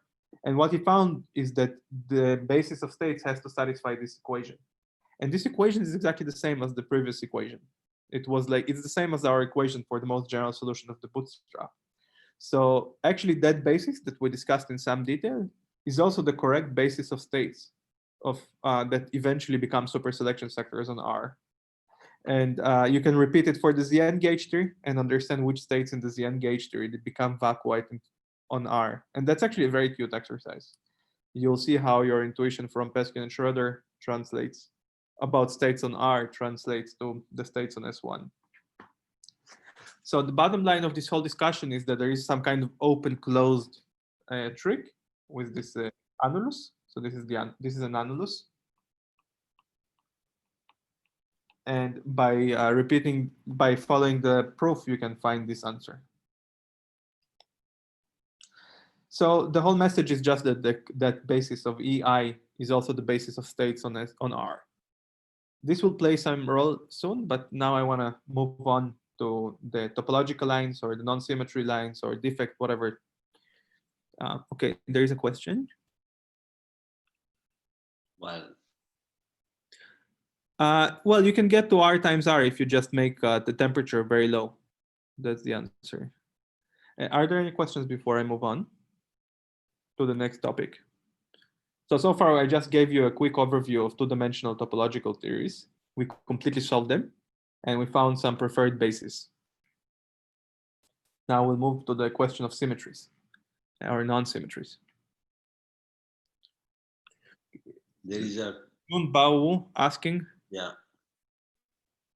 Can you maybe ask the question, unmute yourself because I don't understand the question. Thanks. If I put the theory on the line and if we have n vacuum, can we still have a SUN group acting on this vacuum? No, once you go to the line, namely you have super selection sectors, you are fixing boundary conditions and then taking the large circles. Oh, sorry, large intervals. And at that point, Zn or SUN or whatever your symmetry is typically spontaneously broken because you don't, because of the boundary conditions essentially. SUN is not a good thing to discuss because there are some subtleties in 2D, but Zn is spontaneously broken. And if you follow this exercise for the Zn gauge theory and find the Cardi basis, you'll see that the correct states EI do not have any well-defined quantum numbers under Zn. In fact, under Zn, they transform to each other. So you lose completely the Zn action once you focus on a specific super selection sector. But that's why the Zn example is very nice to go over. Any other questions? Okay, thanks. Any other questions? Is the Hilbert space on R then some sort of space of solitons between two vacua? Or is that too naive? Well, this would be heavy states. We discard, in our approximation, we discard the heavy states. So is Hilbert space always just one-dimensional once we fix the two vacua on the ends? It's a very good question. Let me just try to answer it. I think it's a very good question. I want to spend a minute explaining the question, maybe. So on R, okay, let me just go back and I'll draw a new picture. So on R, our intuition is that we have a vacua and we have a potential, right? we usually like draw this kind of picture that we have a field theory with some potential, like a Landau-Ginzburg model. And you can ask, what is the Hilbert space? So on the circle, we had an n-dimensional, in this example, we would have a 3-dimensional Hilbert space, and we can make arbitrary linear combination of these states, right? On the circle, on the big circle. Yes. Yeah. On R, the answer is that unless, we ignore all the massive states. So there are some massive states here, but we ignore them, we throw them away. Right. So the Hilbert space on R is actually a very subtle object to discuss, because as you saw, the Hilbert space on R is achieved by fixing a basis. It has to be the EI basis. Yeah. So you lose the linear transformations. So I would say that on R, you don't have a Hilbert space. It's something else. On R, you have super selection sectors. You must be either in E1 or in E2 or in E3. And each of them has a massive Hilbert space, but they don't talk to each other. That's why we call it super selection sectors, because when we go to infinite volume, we lose the linearity of quantum mechanics in some sense, because different super selection sectors do not talk to each other. It makes no sense to talk about E1 plus E2 in space. Right. So would we say that the Hilbert space decomposes as a direct sum? Right. So on the circle, we have one Hilbert space, which is 3-dimensional. And in infinite volume, we have 3 copies of C. And they just don't talk to each other. We just have 3 copies of C. So we have, instead of having a 3-dimensional Hilbert space, we get C plus C plus C. But even the plus is kind of funny because we're not really forming combinations. Right. Thank you. Yeah, so the Hilbert space really breaks apart in the infinite volume limit. And to understand how this happens, you must find the right basis. Good. Any other questions? Okay, topological lines. So Netter, what did Netter tell us? Netter told us that if there is a continuous symmetry, we have a conserved current, we have a charge, we have a unitary operator on the Hilbert space. And this unitary operator depends topologically on a surface of code dimension 1. The surface is sigma. And if we take a local operator, now this is not, I'm not talking about topological theories now. Forget about topological theories. We're talking about symmetries now. If we have a topological surface sigma, it acts on a local operator, we get this action on a local operator. I'm sure that Clay explained this in great detail and precision. This even holds for discrete symmetries. Discrete symmetries are in discrete symmetries, for every surface, you have some topological operator that acts unitarily on the Hilbert space. And since it's a symmetry, there is an inverse. So if we have a symmetry G, there is always an inverse G minus 1. And the product of these unitaries is 1. So if we have a unitary operator on the Hilbert space, since it's unitary, it's invertible, we have an inverse, and that corresponds to the unitary operator corresponding to G minus 1. Okay, so this is the ordinary theory of symmetries. Every symmetry is invertible, and it corresponds to a topological surface of codimension 1. I assume everybody knows that, and Clay explained that. Correct me if I'm wrong, please. What is the big news? The big news is that there could exist conserved quantities which do not correspond to symmetries.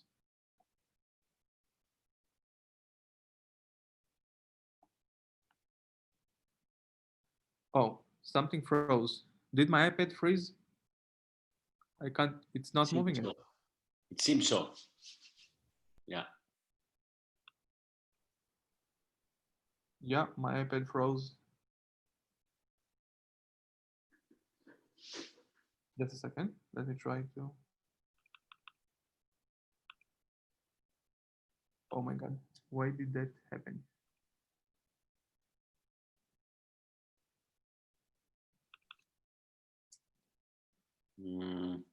Let me try to fix first. Why did my iPad freeze? Actually, the whole thing is frozen. I actually disconnected my iPad now, and it's still sharing. You are not frozen. No, because this is a different. No, I know. It's the iPad that has frozen. Yeah. The thing is that now the iPad is disconnected from Zoom. I'm completely disconnected from Zoom now. and it's still showing here. Maybe somebody can disconnect this account and I'll connect again. That might be. Can you please? Okay, I try to disconnect. Okay. Yeah. Okay, so it's disconnected now. Yeah, I'll connect again to the same. I'll connect again. Sorry for that. I don't know why that happened. I have to find.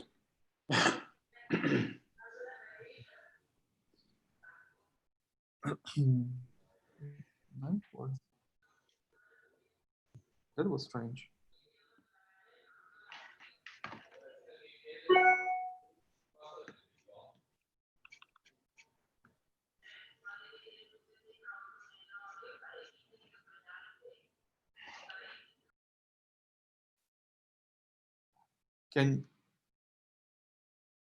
Let's see, does it work now?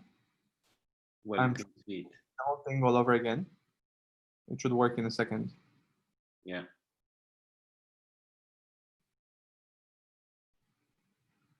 Great. Yeah. We're back in.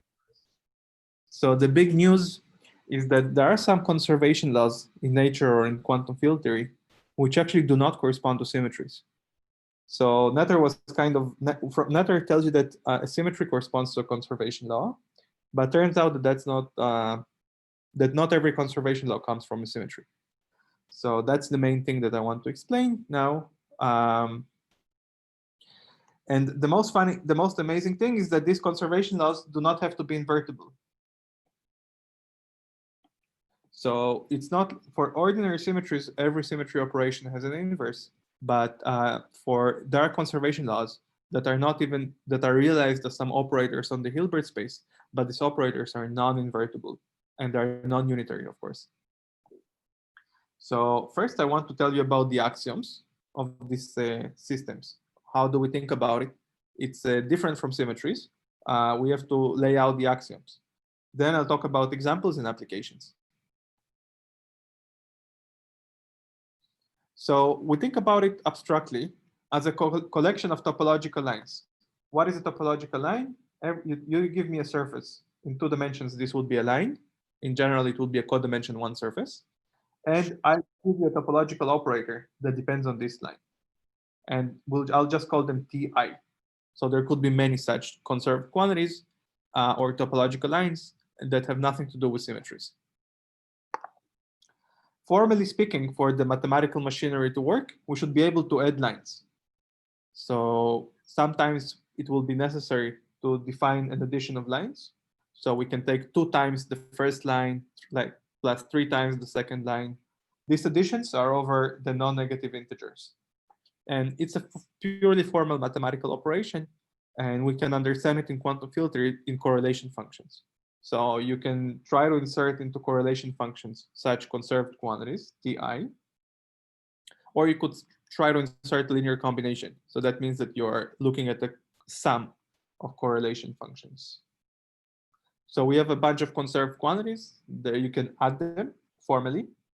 It's a purely formal operation. And what we need is to define axioms that allow us to evaluate what happens when you study this kind of conservation laws inserted on Riemann surfaces or around local operators. So in topological field theory, before we understood how to compute partition functions on large surfaces, but now we have a bunch of possibly non-invertible topological lines.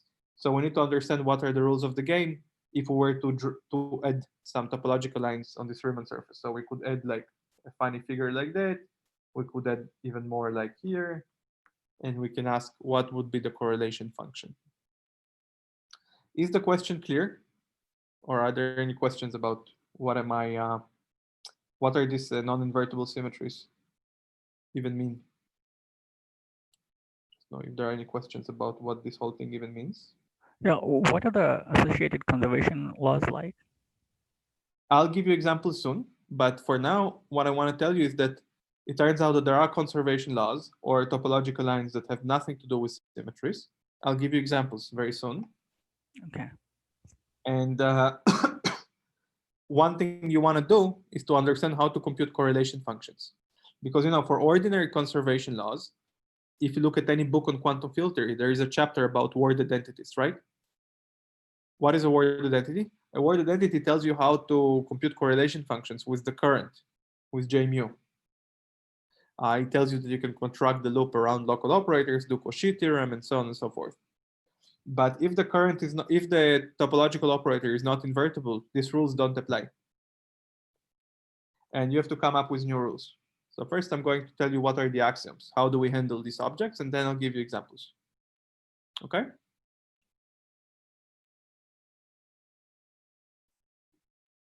Any more questions? Okay, so first we need to, the first object that there is the analog of group multiplication. So if we have symmetries, we have the notion of multiplication of symmetry generators, or composition. Multiplication is the same as composition. So you can have one symmetry operator, G, and then another symmetry operator, G prime, and that would be the same as one symmetry operator, which is given by G prime times G. So for ordinary symmetries, we have a group and we have multiplication. For generalized symmetries, namely these non-symmetries, we also need to define a notion of multiplication. That's useful when you have two lines, topological lines that are nearby. So you have two topological lines that are nearby, you should be able to expand it as a linear combination of other topological lines. So that's what, and there are some integer coefficients that appear, which we call the fusion coefficients.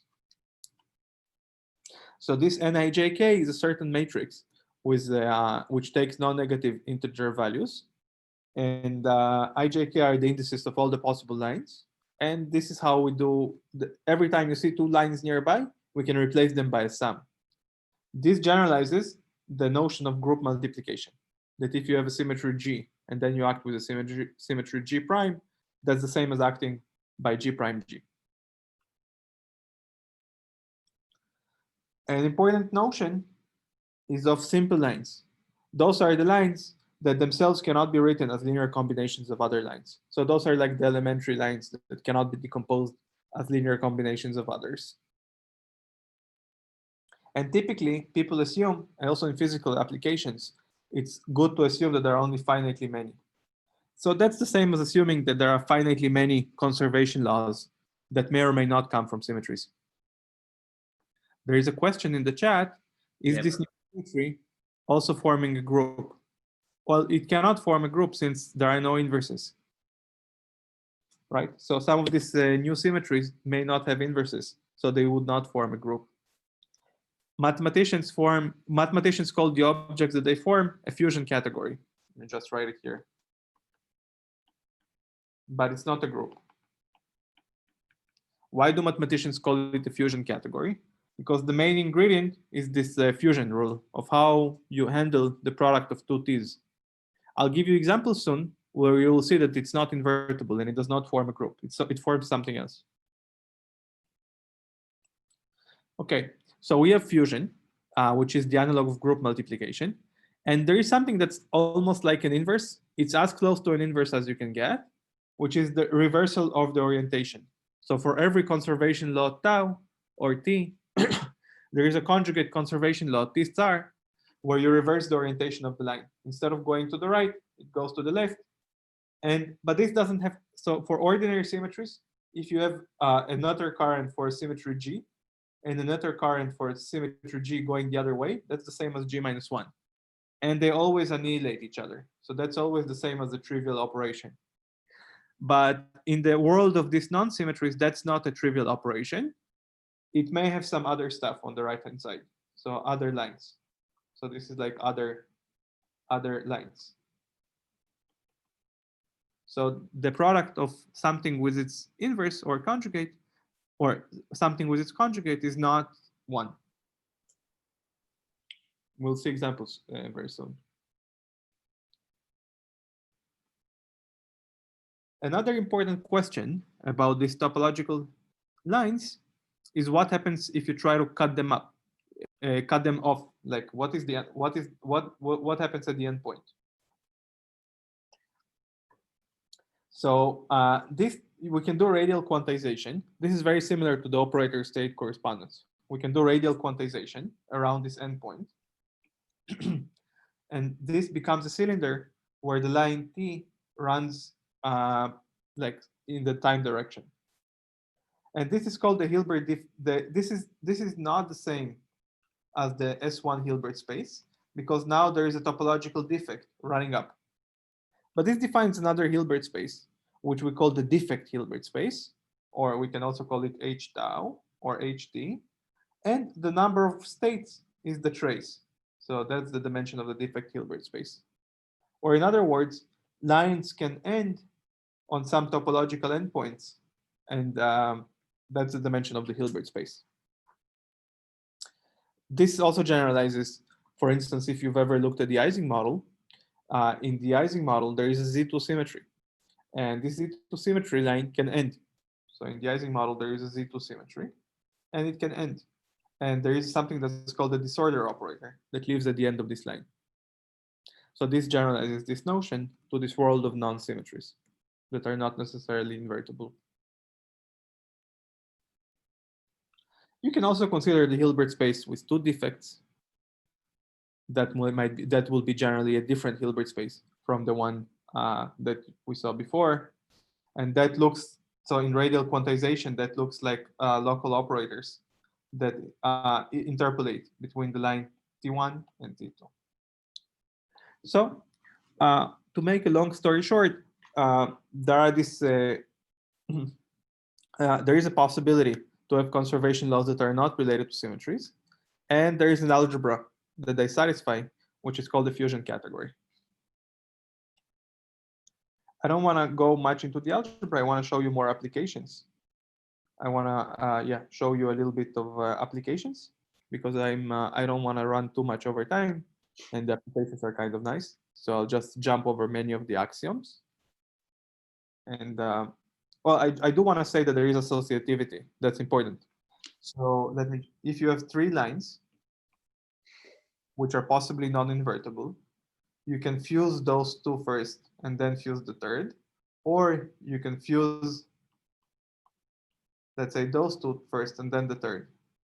Those two operations are essentially the same. They should be essentially the same. There is an isomorphism between what you get if you fuse the lines in this way or in that way. So you get the same combination of simple lines up to a possible isomorphism. And this isomorphism in the mathematical literature and also in physics is called the associator. It's called alpha. It's called the associator. So this algebra is associative almost. There is an isomorphism, which is called the associator, and it satisfies some constraints which are called the pentagon relations. It's a very important ingredient when people try to understand these symmetries, systematically and classify them. It all boils down to understanding these associators. But for us, it will not be important, because what I want to do is just give you a hint of what's going on and give you some examples. One thing that I don't want to gloss over, because it's actually very important, is the action on local operators. As I said in the beginning, for ordinary symmetries, the pioneers of quantum mechanics told us how ordinary symmetries act on local operators. They act like G, O, G minus 1. You can ask the same question here of how do these lines act on local operators? And well, of course, you get a new local operator. So this becomes some new local operator.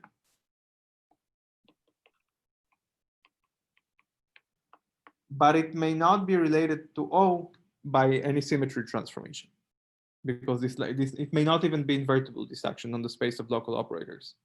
In radial quantization, this is the same as asking, how do these lines act on the vacuum or some state that you put here on the circle? And this action might not be invertible.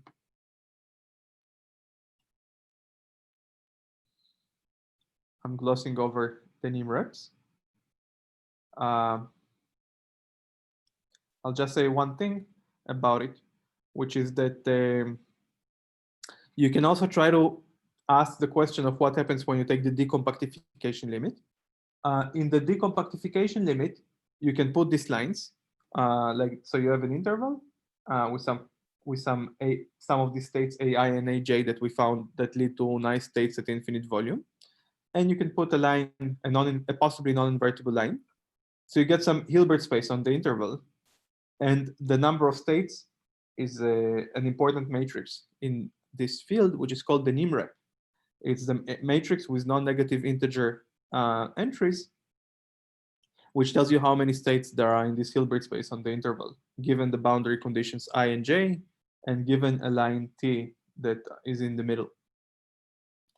Okay, these are all just formal properties of this algebra of lines that are potentially non-invertible, and they satisfy various relations and so on. I will not have time to explain, but it's in this notes. So if you read these notes, you would be able to get a lot out of it. So I really want to get to an example. So now I'll show you I'll show you a non-trivial example of how this works out. Are there any questions about maybe just the general philosophy of having some conserved quantities which are not related to symmetries and non-unitary operators on the Hilbert space? Let me just check in there. One question. Yes. So one in the usual notion of symmetry, you talk about the transition amplitudes do not change, and that's what is meant by symmetry. So now here, I think is it more operational in the sense that correlation functions are somehow covariant, and I mean that is a statement. From ordinary symmetries, you know that the transition amplitudes do not change, right? Here, the statement is very similar. The statement is going to be very similar. Let me just make one little comment since you asked this question. For ordinary symmetries, suppose you have many local operators, okay? And you have an ordinary symmetry, let's say associated to some group G. So if you look at any quantum field theory book, what this becomes is you can just act with the symmetry separately on the 4 operators, right? Right. This is how we implement symmetries on transition amplitudes. Right. So this is true because you can take the original contour and deform it. So you can think about it as like this. Oh, sorry. You can deform the contour in this careful fashion. Something like this, maybe. Yep, you can deform the contour in this way. And then what you do is you notice that all these things go in opposite orientations, these little lines. So they're inverse, yeah. Yeah, so you just delete them. And then you get these 4 circles that I showed you at the beginning. Right? You just delete them and you get these 4 circles. So when you try to understand how transition amplitudes are constrained by non-symmetries, this is the point where you have to be extremely careful. Because when 2 lines run parallel to each other, but in different directions, you cannot erase them. This is something that I said at the beginning, that when you take T and you fuse it with T star, you don't get just the unit. You get some other stuff potentially. Okay. You get very similar constraints on transition amplitudes, but you have to be careful in how you do the Cauchy trick because you have to keep more terms. Okay. Can I shrink one of these loops to one of these loops to identity, or is that not allowed? Because the lines are topological, but if I have a loop of one of these topological lines, can I shrink it to nothing? Or not? Question is what happens when you have a loop and there is nothing inside? Yeah. Yeah. When you have a loop and there is nothing inside, you just get a complex number in general. Well, it's a real number, a real positive number in unitary theories. Okay. So it becomes the same as a unit times some real number, which is positive. Mm-hmm. Okay. This real number that is positive is very important. In the literature, it's called the quantum dimension of the loop. Why this is called the quantum dimension of the loop will take me time to explain. I don't want to go into it now. But another thing. You get the unit operator, except up to some positive real number. Mm-hmm. Also, you said that there's a conservation law associated to this topological line. What does that mean? Like, what is conserved here? Well, a conservation law for ordinary symmetries means that if you have some, you integrate your current on some surface, you can freely deform the surface. That's what conservation means. And you get the same unitary operator in the Hilbert space. Yeah. That's the same. You have a non-trivial quantity that doesn't depend on small changes in the surface. Okay. Okay. Yeah. Any more questions? Okay, I want to run through an example and then tell you how this is connected to gauge theory. I have 15 minutes extra, so I'll run through the example somewhat slowly and then over the gauge theory example somewhat slowly. I hope that you got the main idea of what these non-symmetries are, so we'll apply them now. So I'll talk about actually something that we discussed in the last hour, in previous hour, just a topological filter with 3 vacua. And as I said, I'm sloppy. Instead of writing this cats all the time, I just write O0, OF, OA, because these are like local operators through the operator state correspondence. So I want to tell you about a topological filter with 3 vacua. Why am I talking about a topological theory with 3 vacua? Because that will be connected to gauge theory very soon. So they satisfy this following algebra. This is the algebra. And you can check that this algebra is a consistent OP algebra. So this essentially defines the mu map of the Fobenius data. To define the eta map, I gave you here the 1-point functions. So the 1-point function of O0 is 1, and the 1-point functions of OF and OA are vanishing. So this allows. So we also define eta. So using this data of the 1-point functions and the OP, you have eta and mu. This is not the Cardy basis, but it's a basis. The Hartle-Hawking state in this basis is very nice. It's just O0, and you can see it from the OP algebra. O0 doesn't change anything when you multiply it by itself.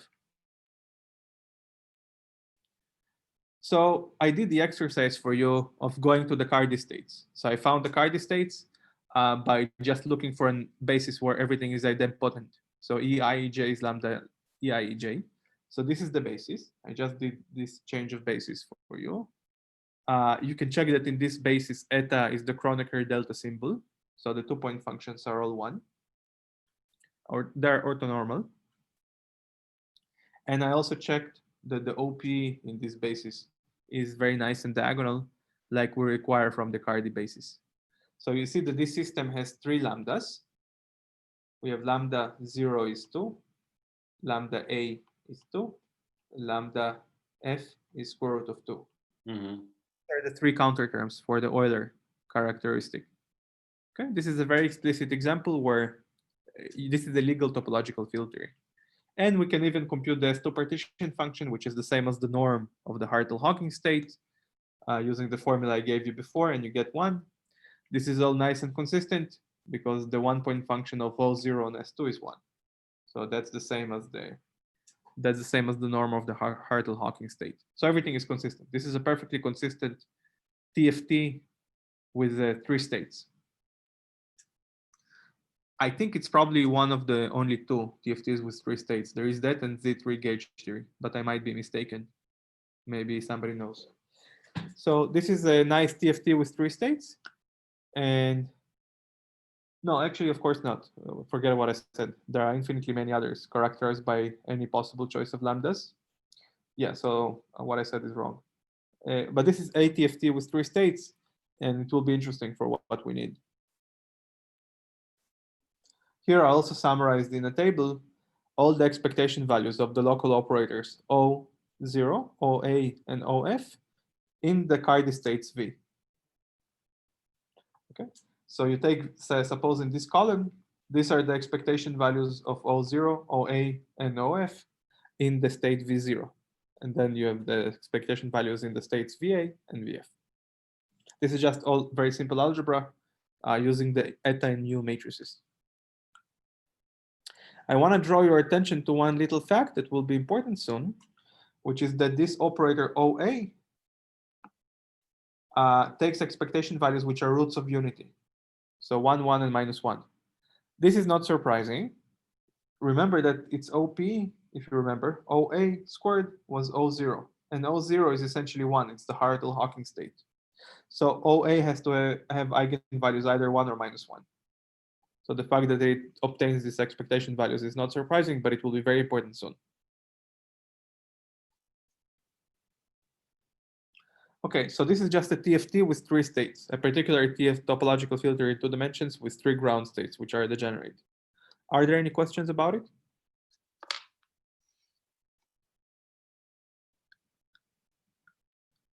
No. So let me move on. Now, why is it interesting? This Zohar, is can I ask a question? Well, it's not a question, it's more a comment. Go on. Can you hear me? Yes, I can hear you. Okay, yes. So it looks like the 3 lines of the Ising model, no? The non-invertible one, the Z2, and the identity. These rules that is there any connection, or am I mistaken here? They're Looks not. like that VF is like the Kramer-Spanier line, VA is the Z2 line, and V0 is the identity. Remember, the Ising model is gapless. So this is like a gapped version of something that will end up having a duality like the Ising model. Yeah, so you mean this is because in the Ising we know that it's impossible to have the n line preserved under any RG. Here you are claiming that there will be a UV theory that has these lines as preserved along the RG. Is this what you are saying? This is exactly what I'm going to say. Okay, very good. I'm going to show you a UV complete theory that flows to this topological filter and which has a non-symmetry. Okay, good. A conservation law that doesn't correspond to a symmetry, which is the analog of the Kramer-Venner duality in the Ising model. Very good. Thank If you want to say afterwards, I'll explain to you why the 2 things are not exactly the same. But this is beyond what I wanted to explain. Yeah, maybe later if you're okay. Thanks. I'll tell you the connection a little bit more. So as there was, I think it was Marco, right? If I recognize the voice. Yeah. Yes. The main point is that this particular topological filter can be viewed as a representation of 3 conservation laws, of which 1 is non-invertible. So this is just a gapped phase on which we can act with non-invertible symmetries. That's not very impressive by itself because it's a gap theory. It's a trivial topological filter, almost trivial. So the fact that it has conservation laws which are exotic is not a big deal. Soon we'll see that we can embed it in a UV complete gauge theory. But let me first explain how these 3 states transform under a fusion category, which includes a non-invertible line. So now I'm going to talk about the symmetries of these 3 states. Okay, we're going to talk about the symmetries of these 3 states.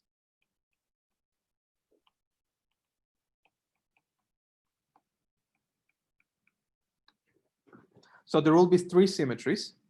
One is the unit symmetry. It's a trivial symmetry. It doesn't do anything to anything. It's called L0. It's the same as the unit line. It doesn't act on anything. It doesn't act on states. It doesn't act on anything. Then there is another conservation law, which is invertible, which is called LA. Indeed, LA squared is 1. So that's an ordinary Z2. Okay, so these 3 states transform under some funny Z2. They're not in an irreducible representation of Z2, of course, but they transform under Z2. And there is another symmetry which is non-invertible, which I called LF. How do you see that this symmetry is not invertible? If you take LF times LF, you get 1 plus a Z2 transformation, 1 plus LA. So this is a very funny algebra to consider. You may never have seen such a thing, but this is the algebra of symmetries that acts on these states.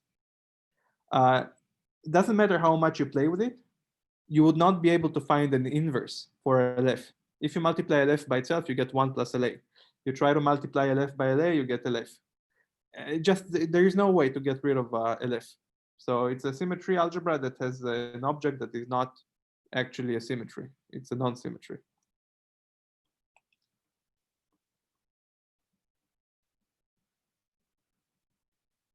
And that's one of the simplest examples of a fusion category, which includes something that's non-invertible.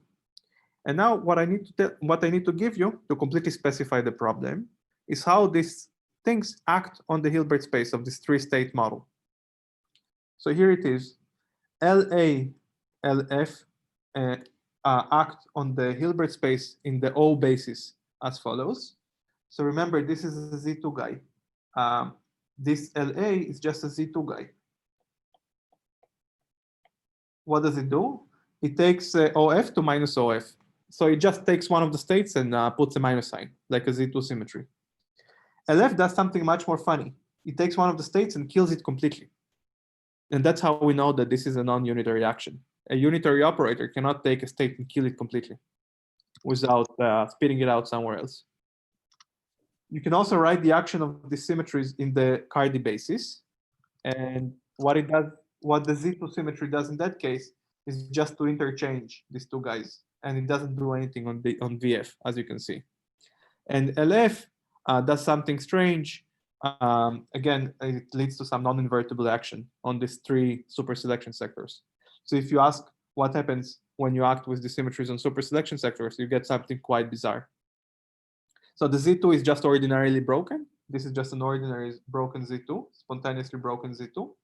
And this is something weird that you probably didn't see before happening.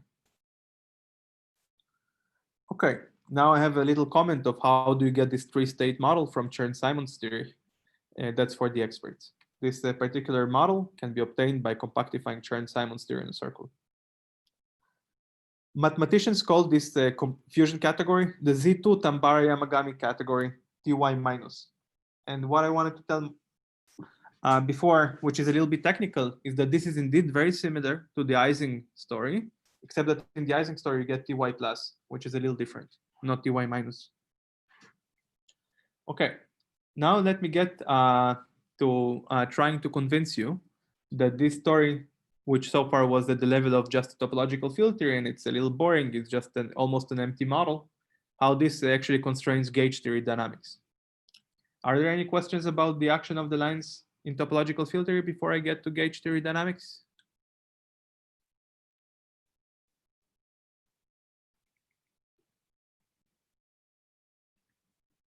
Waiting for a second. Somebody wants to ask a question. All right. Yes? Okay, no questions. So I'm going to gauge theory dynamics. So what is the setup? We're going to consider SU2 gauge theory with an adjoint fermion with some mass. It's a very interesting system. Nobody solved this system. There are many open questions about it, and actually quite a bit of recent literature, including by Mithat, Unsal, and Sherman, who are tutoring you on a completely different subject. So you can also look at some recent nice paper by Sherman and Unsal. Yes. Say again, please. Once again, I couldn't. Say again. You couldn't what? No, I couldn't hear you. Oh, okay. Can you hear me now? Yes. What I was saying is that we're going to talk about SU2 gauge theory with an adjoint fermion with some mass. Mm-hmm. This is a complicated theory that nobody solved, but there is also quite a bit of recent work about it, including by Sherman and Unsal, who are teaching a different subject in this school. So let me tell you some things about this model. Sorry, I had to scroll back now. So I want to talk, just to finish my lectures, I want to tell you a little bit about how this thing applies to a non-trivial gauge theory question. This whole formalism that I taught you quickly, topological filters and fusion categories, applies very remarkably to this model. So this model has fermions. And as I said, I actually in this course, I taught you how topological filter reacts on bosonic systems. And also when we discussed fusion categories, it was all bosonic. So we get rid of the fermions by summing over the spin structure. Then this model becomes bosonic. So when I discuss this gauge theory, I'm always going to sum over all the spin structures so that the model is bosonic. Now, this model is a very hard model, and presumably it's not very different from QCD. It may have it will have some glue balls and mesons and stuff like that. So we know some things about very heavy limit when the mass of the quarks is very large, and we know some things about the very small mass limit. So I want to cover both quickly.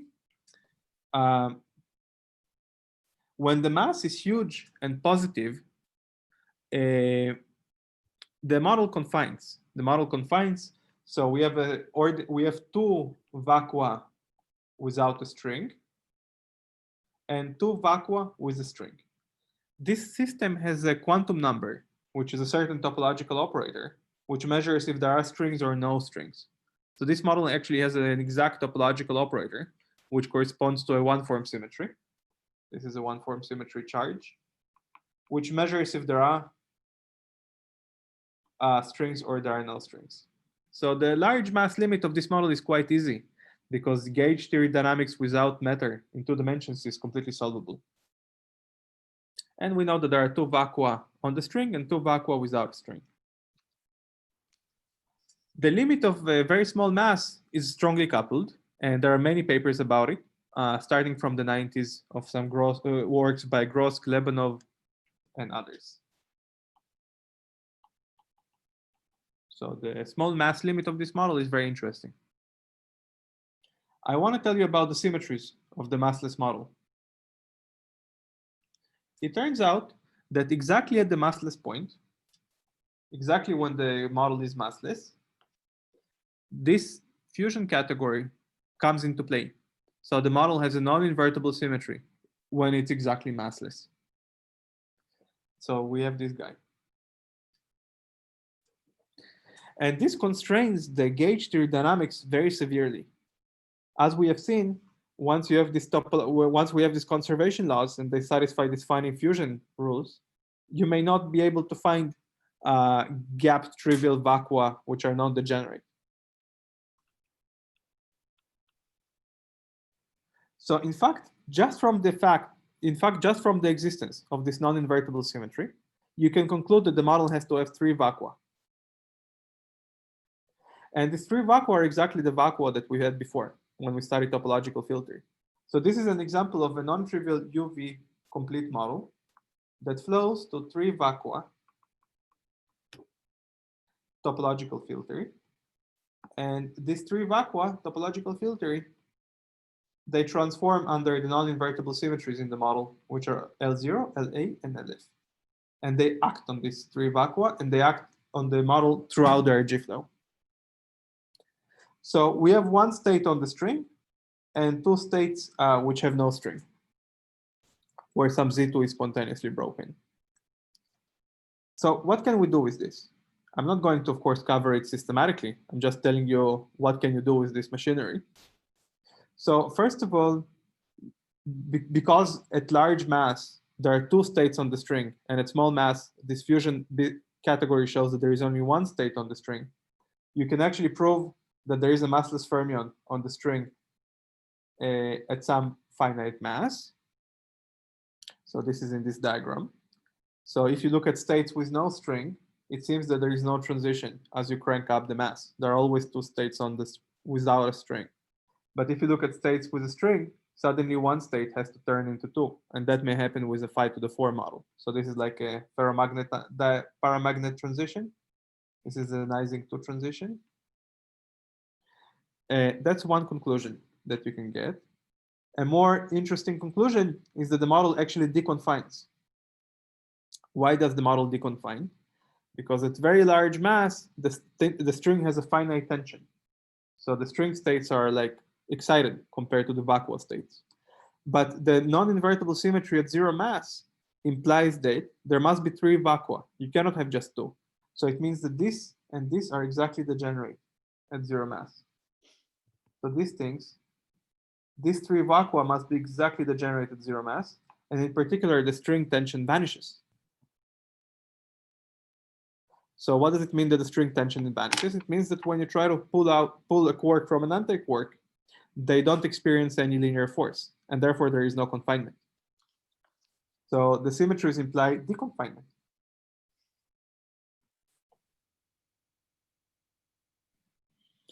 And they also imply that the tension of the string is linearly proportional to the mass at small mass. Let me just end this lecture by saying that the same formalism can be used to understand SUN gauge theory with adjoint fermions. The same, and you get lots of non-invertible symmetries, and they constrain the dynamics very severely. In particular, it's possible to even compute the tension of the tension of the string at small mass, and you get this formula, which is exact at small mass for all k and n. So these non-invertible symmetries are really useful. First, we use them to prove the confinement. Second, we use them to prove that we use them to compute the tension of this confining string at small mass. And finally, you can use them to understand the phases of the theory at generic mass, because from this kind of phase diagrams, you can understand if there are additional massless particles on the string or in the vacuum at generic mass. So the bottom line is that there are interesting UV complete quantum field theories, which have conservation laws that are unrelated to symmetries, and they constrain the infrared dynamics very severely. Now, it will be interesting to find more examples, as this is quite a recent business, and there are not that many in the literature yet. I'm happy to take questions and also stay for a discussion with those who are interested. Okay, there is a question from Marco Serone. Please, Marco. Hi, so yes, general question. So very nice. Congratulations. So you seem to imply, if, as far as I understand, that if you have n numbers of topological lines which are preserved along the RG, then somehow you have to have n degenerate vacua in the IR. So I didn't get why this is necessarily the only case that you can imagine. So I understand that this is a possibility, but is this the only possibility we can have?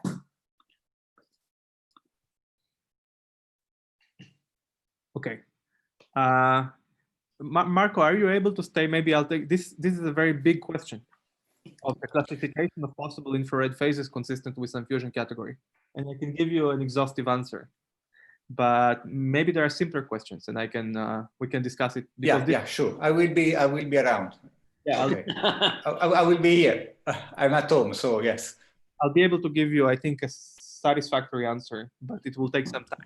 Okay, excellent. I will wait. Let's go for other student question, maybe. I agree. Then we can. Yeah. Sorry for that. Mm-hmm. Is it obvious that the topological this conservation law stays along the RG flow? Like, is it like, can there be like a direction of the RG flow where this is broken? That's an excellent question. So with ordinary symmetries, it's really an excellent. Basically, you can ask this question also about ordinary symmetries. Like in QED, when you write the Lagrangian of a massless QED, we see that there's an axial symmetry. Uh-huh. Know that upon quantization, the axial symmetry disappears. Right. Yeah. Right. So you can ask, can it be that some of these non-invertible symmetries are actually not conserved by the RG flow once you quantize the theory? Yeah. There's a huge amount of work on that about this question, and we know of many necessary and sufficient conditions that would guarantee that these lines would be preserved in the full quantum theory. I'll give you some references. So one important paper that one somewhat early paper that discussed this question is Bacchus-Monnier. They discussed a somewhat different question, but it ends up being mathematically related. Mm-hmm. More recently, there is a very nice review by Bardwaj and Tachikawa, where this question is covered. And finally, if you look at the paper that I wrote recently with the Omori, Rumpedakis, and Saif Nashri, you would see that we have a pretty big section covering this question.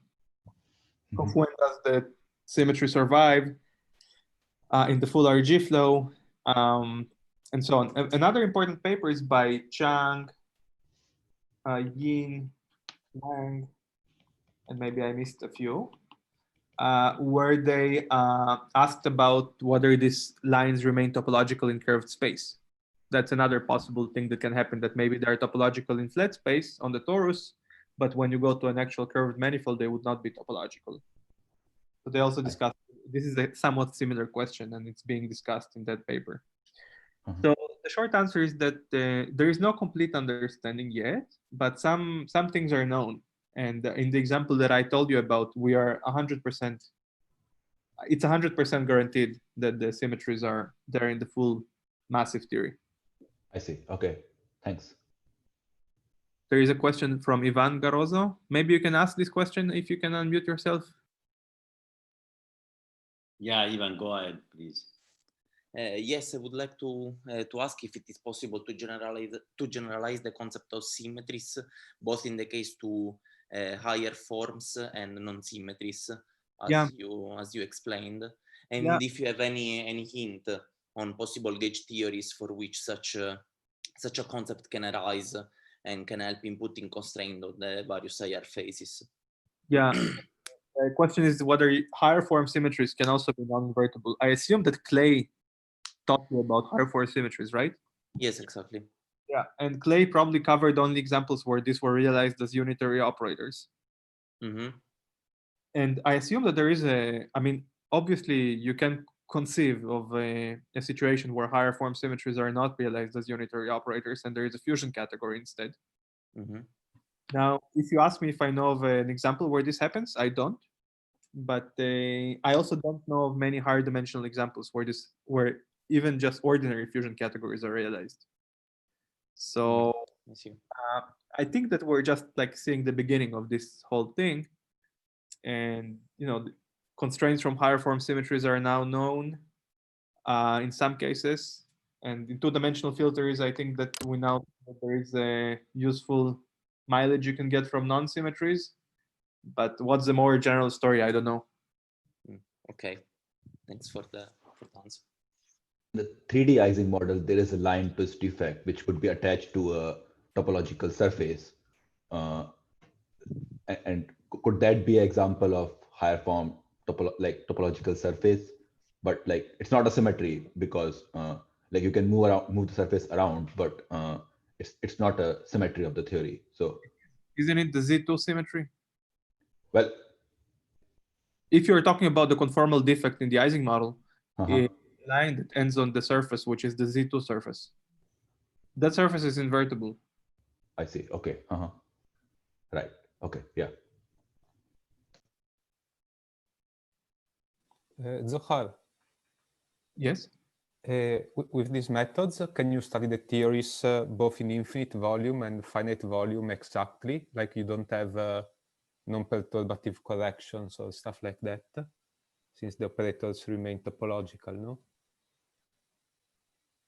Let me just make it clear that in this model, you have some kind of complicated Lagrangian that has a non-invertible symmetries, and it flows to 3 vacua. But at finite volume, these 3 vacua are not exactly degenerate. There is an exponentially small energy difference. The energy is there is this exponentially small effect, which is e to the minus m kink between some of these vacua. Okay, some of them, and so the operators O1, OA, and OF are only topological approximately in the long distance limit. Having said that, OA is actually topological in the full theory. So, but OF is only topological approximately. So the general thing is that you have a bunch of lines which are symmetries, and maybe they're not invertible, and then there might be many vacua in the infrared, and these lines act on this vacua. But the vacua in the infrared are not exactly degenerate, as I explained at the beginning. They're only degenerate up to exponentially small terms. And similarly, the operators OA, OF, or whatever it might be, in general will be topological up to exponentially small corrections. And is there a way to know which will remain topological and which will get the corrections? It's a very good question. I don't know the answer in general, but my intuition is that you should not really expect to have exactly topological operators, except those that come from higher form symmetries. I see. Okay. So, okay, thanks. In the general situation of SUN gauge theory, which has a ton of vacua, actually exponentially many vacua, and exponentially many non-symmetry conservation laws, I believe that in that case, only a very small number out of the operators is exactly topological in the full theory. The rest are accidentally topological in the infrared. Okay, I see. So the way to think about it a little bit more coherently and mathematically is that the thing that exists throughout the G-flow is not the topological operators. Those are accidental. The thing that exists is the conservation laws, which may or may not be invertible, and the vacua are representations of those. The infrared vacua are in some representation of those topological lines. I see.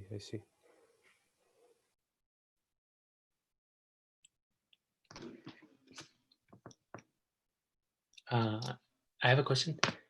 So you said something about how this Z2 fusion category actually comes from compactification of SU2 at level 2 Chern-Simons theory.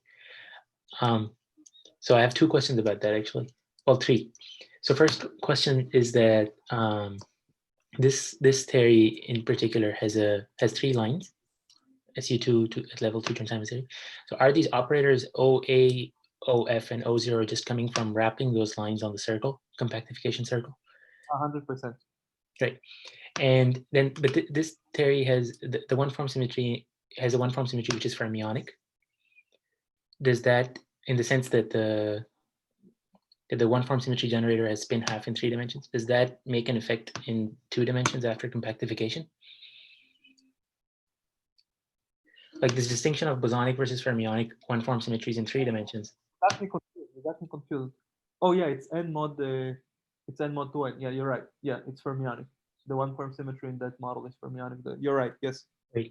So does that make an effect after compactification on? So in 3 dimensions, in order to define it, we need a spin structure. Yep. But after we compactify on a circle, do we still need a spin structure to define this Z2? SU2 level 2 does not need a spin structure. Oh, sorry. Yes, you're right. So that there is a line in that theory which has the spin a half, which right. But the theory is bosonic, and right. What you're asking is whether the fact that that line has a spin a half has some interesting implications. Yeah. And I wanted to tell you that this is the answer. The answer is this. This -1 is the reflection of the fact that that line used to be fermionic. And the interpretation of that in 2 dimensions is that this is a string state rather than a vacuum state. But the theory is completely bosonic. Right. I see. And the third question is that I want to say something else because your question is good. I want to say something else. So the fact that the one form symmetry line in the Chern-Simons theory is fermionic, what it means is that if you were to try to gauge it, then you would get a spin TQFT. Right, absolutely. The reflection of that in 2 dimensions is that if you see that we have a line LA, which is invertible. Yep. This is the line that comes from the one form symmetry line. Yes. If we were to try to gauge this line, we would obtain a fermionic theory. So instead of summing over the spin structures of QCD, like I did, we would get a fermionic theory where we are like in the S or the R sector, depending on what you want. So yeah, by gauging this LA, we could have obtained fermionic theory. Right. So in terms of the UV theory, which is the SU2 gauge theory, would gauging this symmetry amount to changing the gauge group from SU2 to SO3? No, this is an ordinary symmetry. In 2 dimensions, LA is an ordinary Z2. Okay. Not a one form symmetry. If you want to change the gauge group from SU2 to SO3, you need to gauge this guy. Oh, wait. Right. Yeah, so now the third question is that if we, so since we know that the Z2 fusion category comes from 3 dimensions, is it conceivable that there's a 3-dimensional theory that which actually flows to, let's say, so this is very much a discussion question. Sorry, it's not very concrete. Just using this fact that this particular category comes from 3 dimensions, can we try to come up with some theory in 3 dimensions that will actually flow to?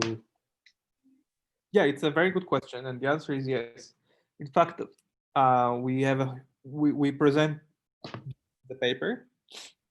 We found, yeah, we describe a 3-dimensional theory on an interval that flows to this model. This is a very useful thing to do because in 3 dimensions it's easier to find out the algebra of the lines because we can use Chern-Simons techniques. So indeed, the answer is yes. There is a 3-dimensional theory that if you put it on an interval rather than a circle on an interval, it flows to this model. By this model, you mean the UV theory, the SU2? Okay. It's actually like a quantum Hall construction. It's a model in an interval or in a slab, such that in the bulk it's gapped, and on the boundaries there is some gauge dynamics. So we basically constructed this model out of some out of a quantum Hall-like setup, and in that way you can identify the symmetries and so on a little bit more easily than if you were to start from 2 dimensions right away. You can do both, but it's just a little bit easier to start from 3D. Yeah. Does this also give you a model in 3 dimensions that actually flows to SU2 at level 2 Chern-Simons theory? No. No. Can I ask the organizer, Pavel or Kyriakos, what should we do with the time? I mean, in principle, we are half an hour beyond, which is fine, but I want to get instruction from the bosses. I think we can continue. Yeah. Okay, let's go on. Yeah. Anybody is allowed to leave if he wants or she wants, but unlike before, now people are allowed to leave. Yeah. So are there other questions or comments? Yeah, anybody who wants to ask anything related to these lectures. Then we have this Marco's question in the background, Marco Serone, but before that, if there are other easy questions, or quick questions. Yeah, Could you just... At the end, and for now, we'll just discuss easier questions. Could you just make a comment on where in condensed matter systems people encounter these theories? Oh, I mean, yeah. recently there have been some talk about deconfined criticality, and is it related to that? That's different, but recently, indeed. So let me just put some references. Maybe I'll put some references in the chat. So, okay, let me just put it in context. For spin systems, like, you have a lattice with some spins, like you have some, like typical condensed matter thing, that you have some lattices with some spins living on the sides. Typically for such systems, in the condensed matter literature, they've so far only considered ordinary symmetries, like unitary actions on the sides, and this led to ordinary symmetries in the continuum limit.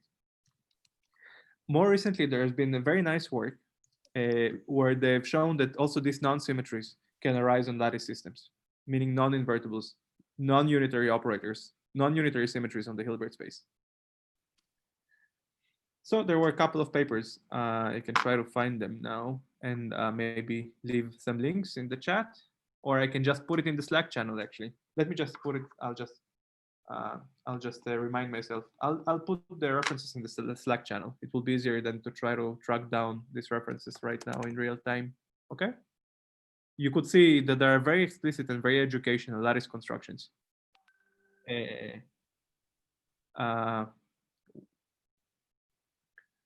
Where these non-symmetries arise. I'll put some references in the Slack channel. Okay. Yeah, that'll be good. Okay. Just one more thing. When you started talking about in the first part of the lecture, one of the assumptions was unitarity, and then you said, well, the whole Fobenius, those bootstrap could be solved. But then in this example, you're talking about these non-unitary, well, non-invertible operators. Yeah. So there's the Hilbert space and the inner product on the Hilbert space and the task integral, they're all unitary. It's just that some symmetries are realized on the Hilbert space as non-unitary operators. That's okay. You could have a perfectly unitary system on which some operators act non-unitarily. Wigner said that symmetries are unitary operators, right? When you learn quantum mechanics, they tell you right. Symmetries are realized as unitary, but that's not true. So there are symmetries that are realized not as unitary operators. So what fails in Wigner's analysis? I don't know. You have to ask. I don't know. I guess we have to ask Wigner. I don't know why he decided it. He just decided that because he found it compelling, because he thought that symmetries arise from transformations, and transformations form a group, and the group is represented in quantum mechanics as a unitary representation. Right. Okay. If you give up on the idea that all conservation laws come from symmetries, then you don't have to realize it as a unitary operator. Okay, thanks. Sorry, well, related to what you said, in general, I mean, my idea is that we want to have unitary operators because we want to make the exponential of a Hermitian operator, and the Hermitian operator has real eigenvalues. So then observables basically have real eigenvalues that we can measure. But if these operators are non-unitary, then what are the? I mean, and if they're generated by something, I don't know what these are generators.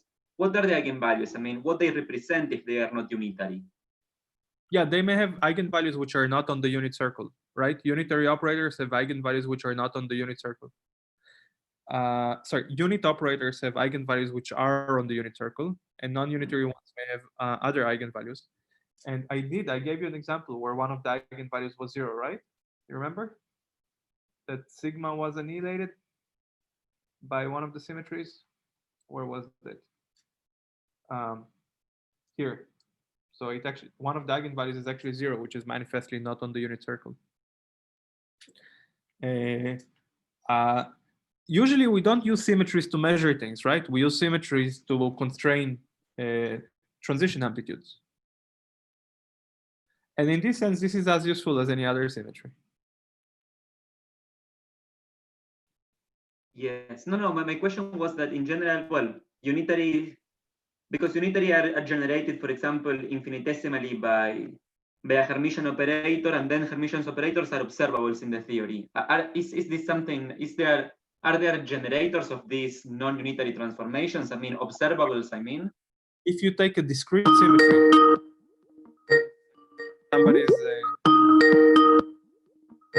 if you take, can you hear me now? Yes.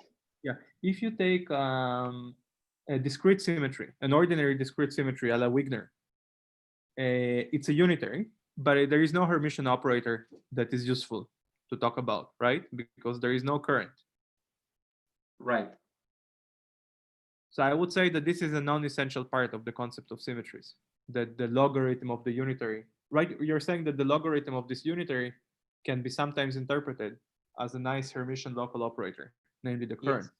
But that's a non-essential part, I would say, of the whole story, because for discrete symmetries, that log is formally a Hermitian operator, but it's not a local or an interesting one. Okay. Okay.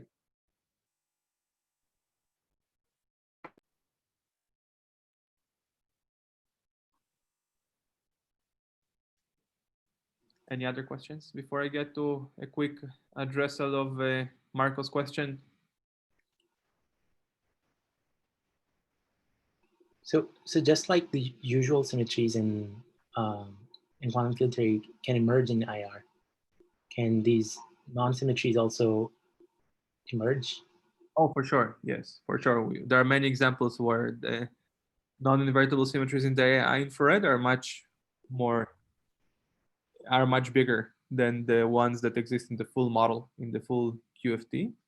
For sure, there are accidental symmetries, yes. And yeah, I guess you'd have the same difficulties as in every other QFT with accidental symmetries. You have to carefully identify how your full symmetry group is embedded into the accidental symmetry group. But for sure, yeah, there are accidental symmetries. You can also try to gauge non-invertible symmetries. I'll just maybe put a reference for this. If you want to understand how you might gauge non-invertible symmetries, there is a discussion in this paper, and also in a more recent paper by Thorn, Gren, and Wang. So you can do with these symmetries a lot of the things that you're used to. You can gauge them. You can ask about anomalies. Can non-invertible symmetries have anomalies? So that's also discussed in this paper, Thorn, Gren, and Wang. Yeah, so many of these concepts exist. Thank you.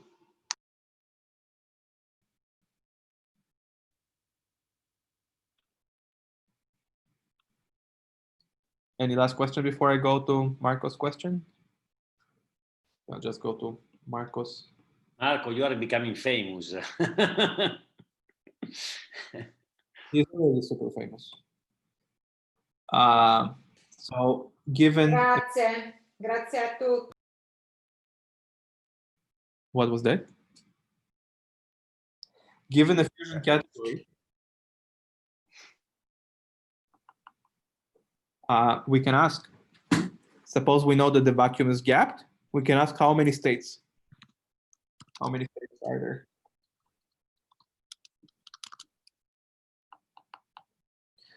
Okay. Given a fusion rule, we can ask how many states do we need to have in the vacuum to have a consistent representation? So there is a theorem, is that a necessary but not sufficient. This is a necessary but not sufficient.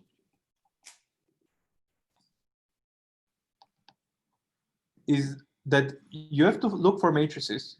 You have to look for matrices Ni such that these matrices will satisfy the same exact equation with the same coefficients, but these Ni are now integer. These are now matrices, and their entries are non-negative integers. These matrices in the community are called NIMREMs. NIM is non-negative integer matrix. That's what NIM means. So you have to find solutions to these equations over integer valued non-negative matrices, non-negative integer valued matrices. And typically such solutions don't exist. Let me just show you an example. Let's suppose we go back to the fusion category that we discussed, where we have LF, where we have LA squared is 1, LF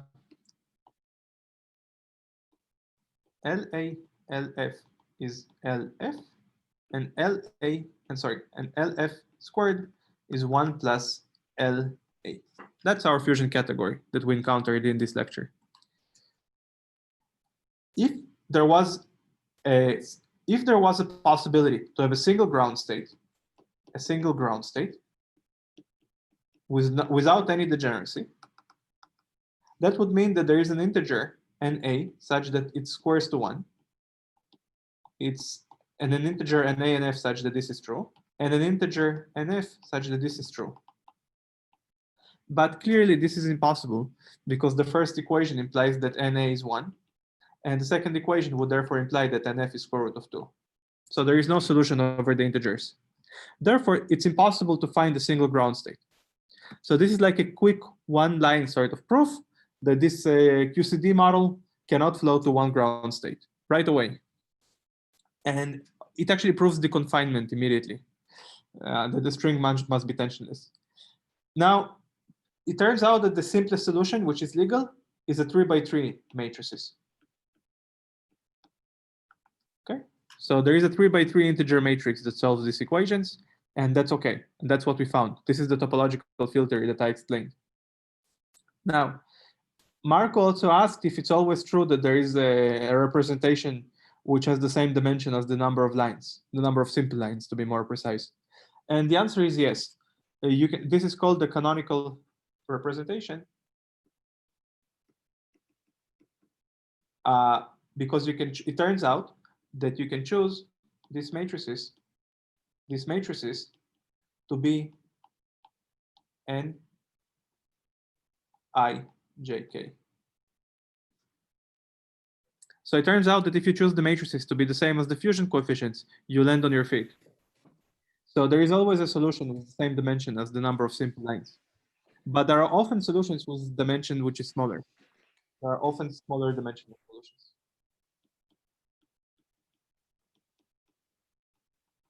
Now, the classifications of these solutions is very difficult. You have to look for matrices with integers, blah, blah. It's a very difficult problem to put on the computer, for instance. And it's a whole field of mathematics. People look for these solutions. There are many, many papers of Gannon trying to classify some cases. There are many results by Ettinghoff, Ocniano, and so on. There is so actually this is something that many people are trying to understand. And there is a very nice review and some nice necessary and sufficient conditions in Thoringer and Wang. So basically the answer is complicated, except that these solutions, which is the same dimension as the number of simple lines, always exists.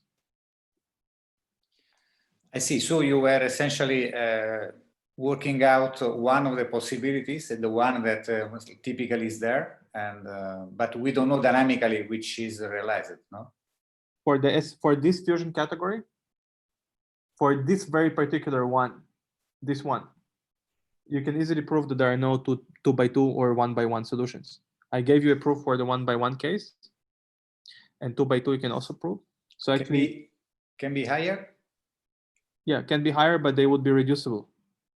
So there would be no dynamical reasons that these degeneracies would exist.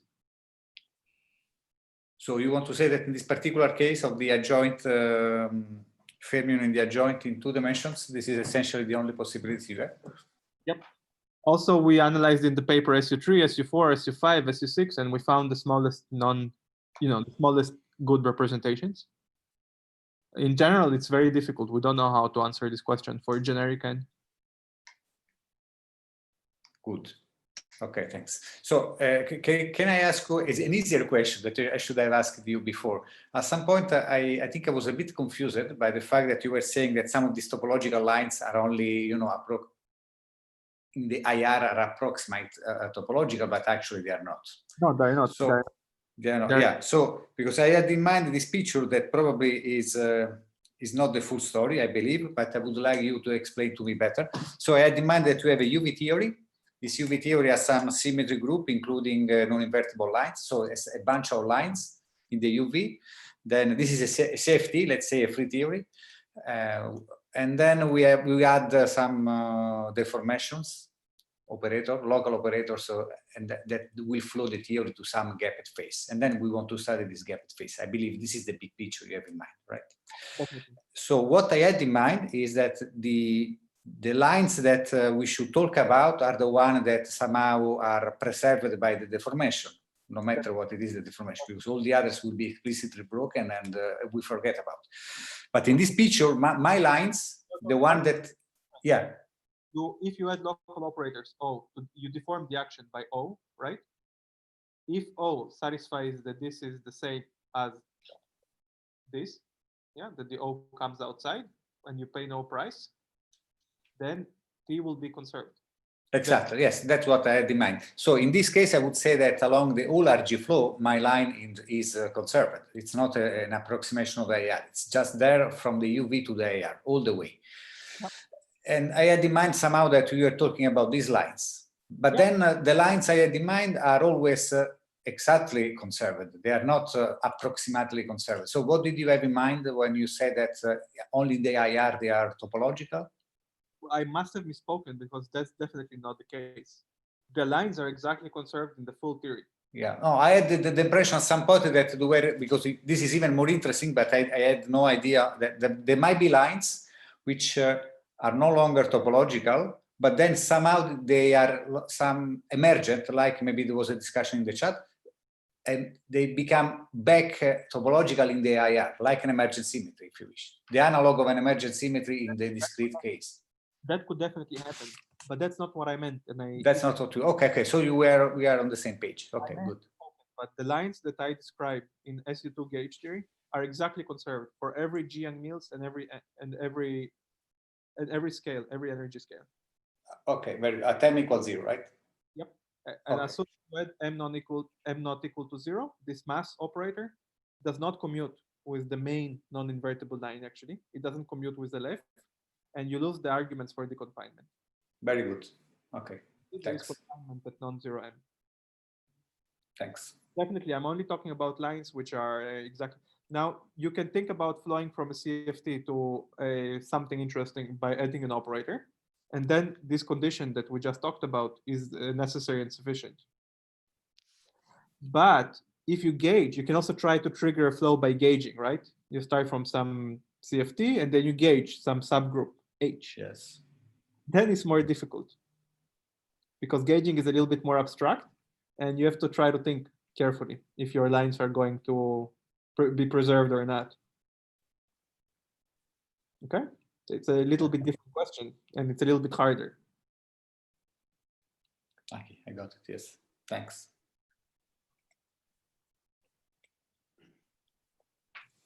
Okay, so are there any other questions? If not, we can let Zohar having some break. Let's see. If there's any other question, I'm happy to answer it. I don't see any other questions. No. Okay, maybe people are tired after these 3 hours of fun in two space-time dimensions. Can I exploit Zohar once more? So Zohar, can you remind me the difference in the two categories, plus and minus? It's about a Toft anomaly or what? No. The fusion is the same. Yes. And they both admit either a gaseous phase or a phase with 3 vacuum or more. So far it's the same. The difference is subtle. The difference is in the associator. What I call the associator. Yes. What you might call the anomaly. So non-invertible symmetries also have an anomaly going on. And the difference is in the anomaly of these non-invertible symmetries. They have different. Okay, yeah. It's like if you have 2 QFTs with the same groups, they both have SU2 times SU1. SU2 times SU3. Yeah. So the category, the two category of the Ising is anomaly free, and the other one you were talking about as a Toft anomaly, as a Z2 Toft anomaly. Is this what you? No. No. Well, almost. Yes, almost. The associator is like the anomaly of the non-invertible symmetry. So yeah, let's call it like that. Yes. Two systems with the same symmetry but different anomalies. Okay.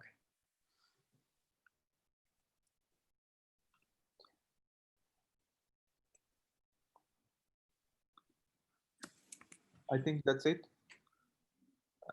I don't see anybody who wants to ask any more questions. Well, they can ask on the Slack channel, I guess. Yeah. I see somebody unmuted themselves. Maybe they want, I don't know. Yeah, okay. So I think we can stop here at this point. Yeah. But let's thank Zor for this long lecture and this availability to answer so many questions. Thank you, Zor. Thank you so very much. And so the school will start again tomorrow, I guess.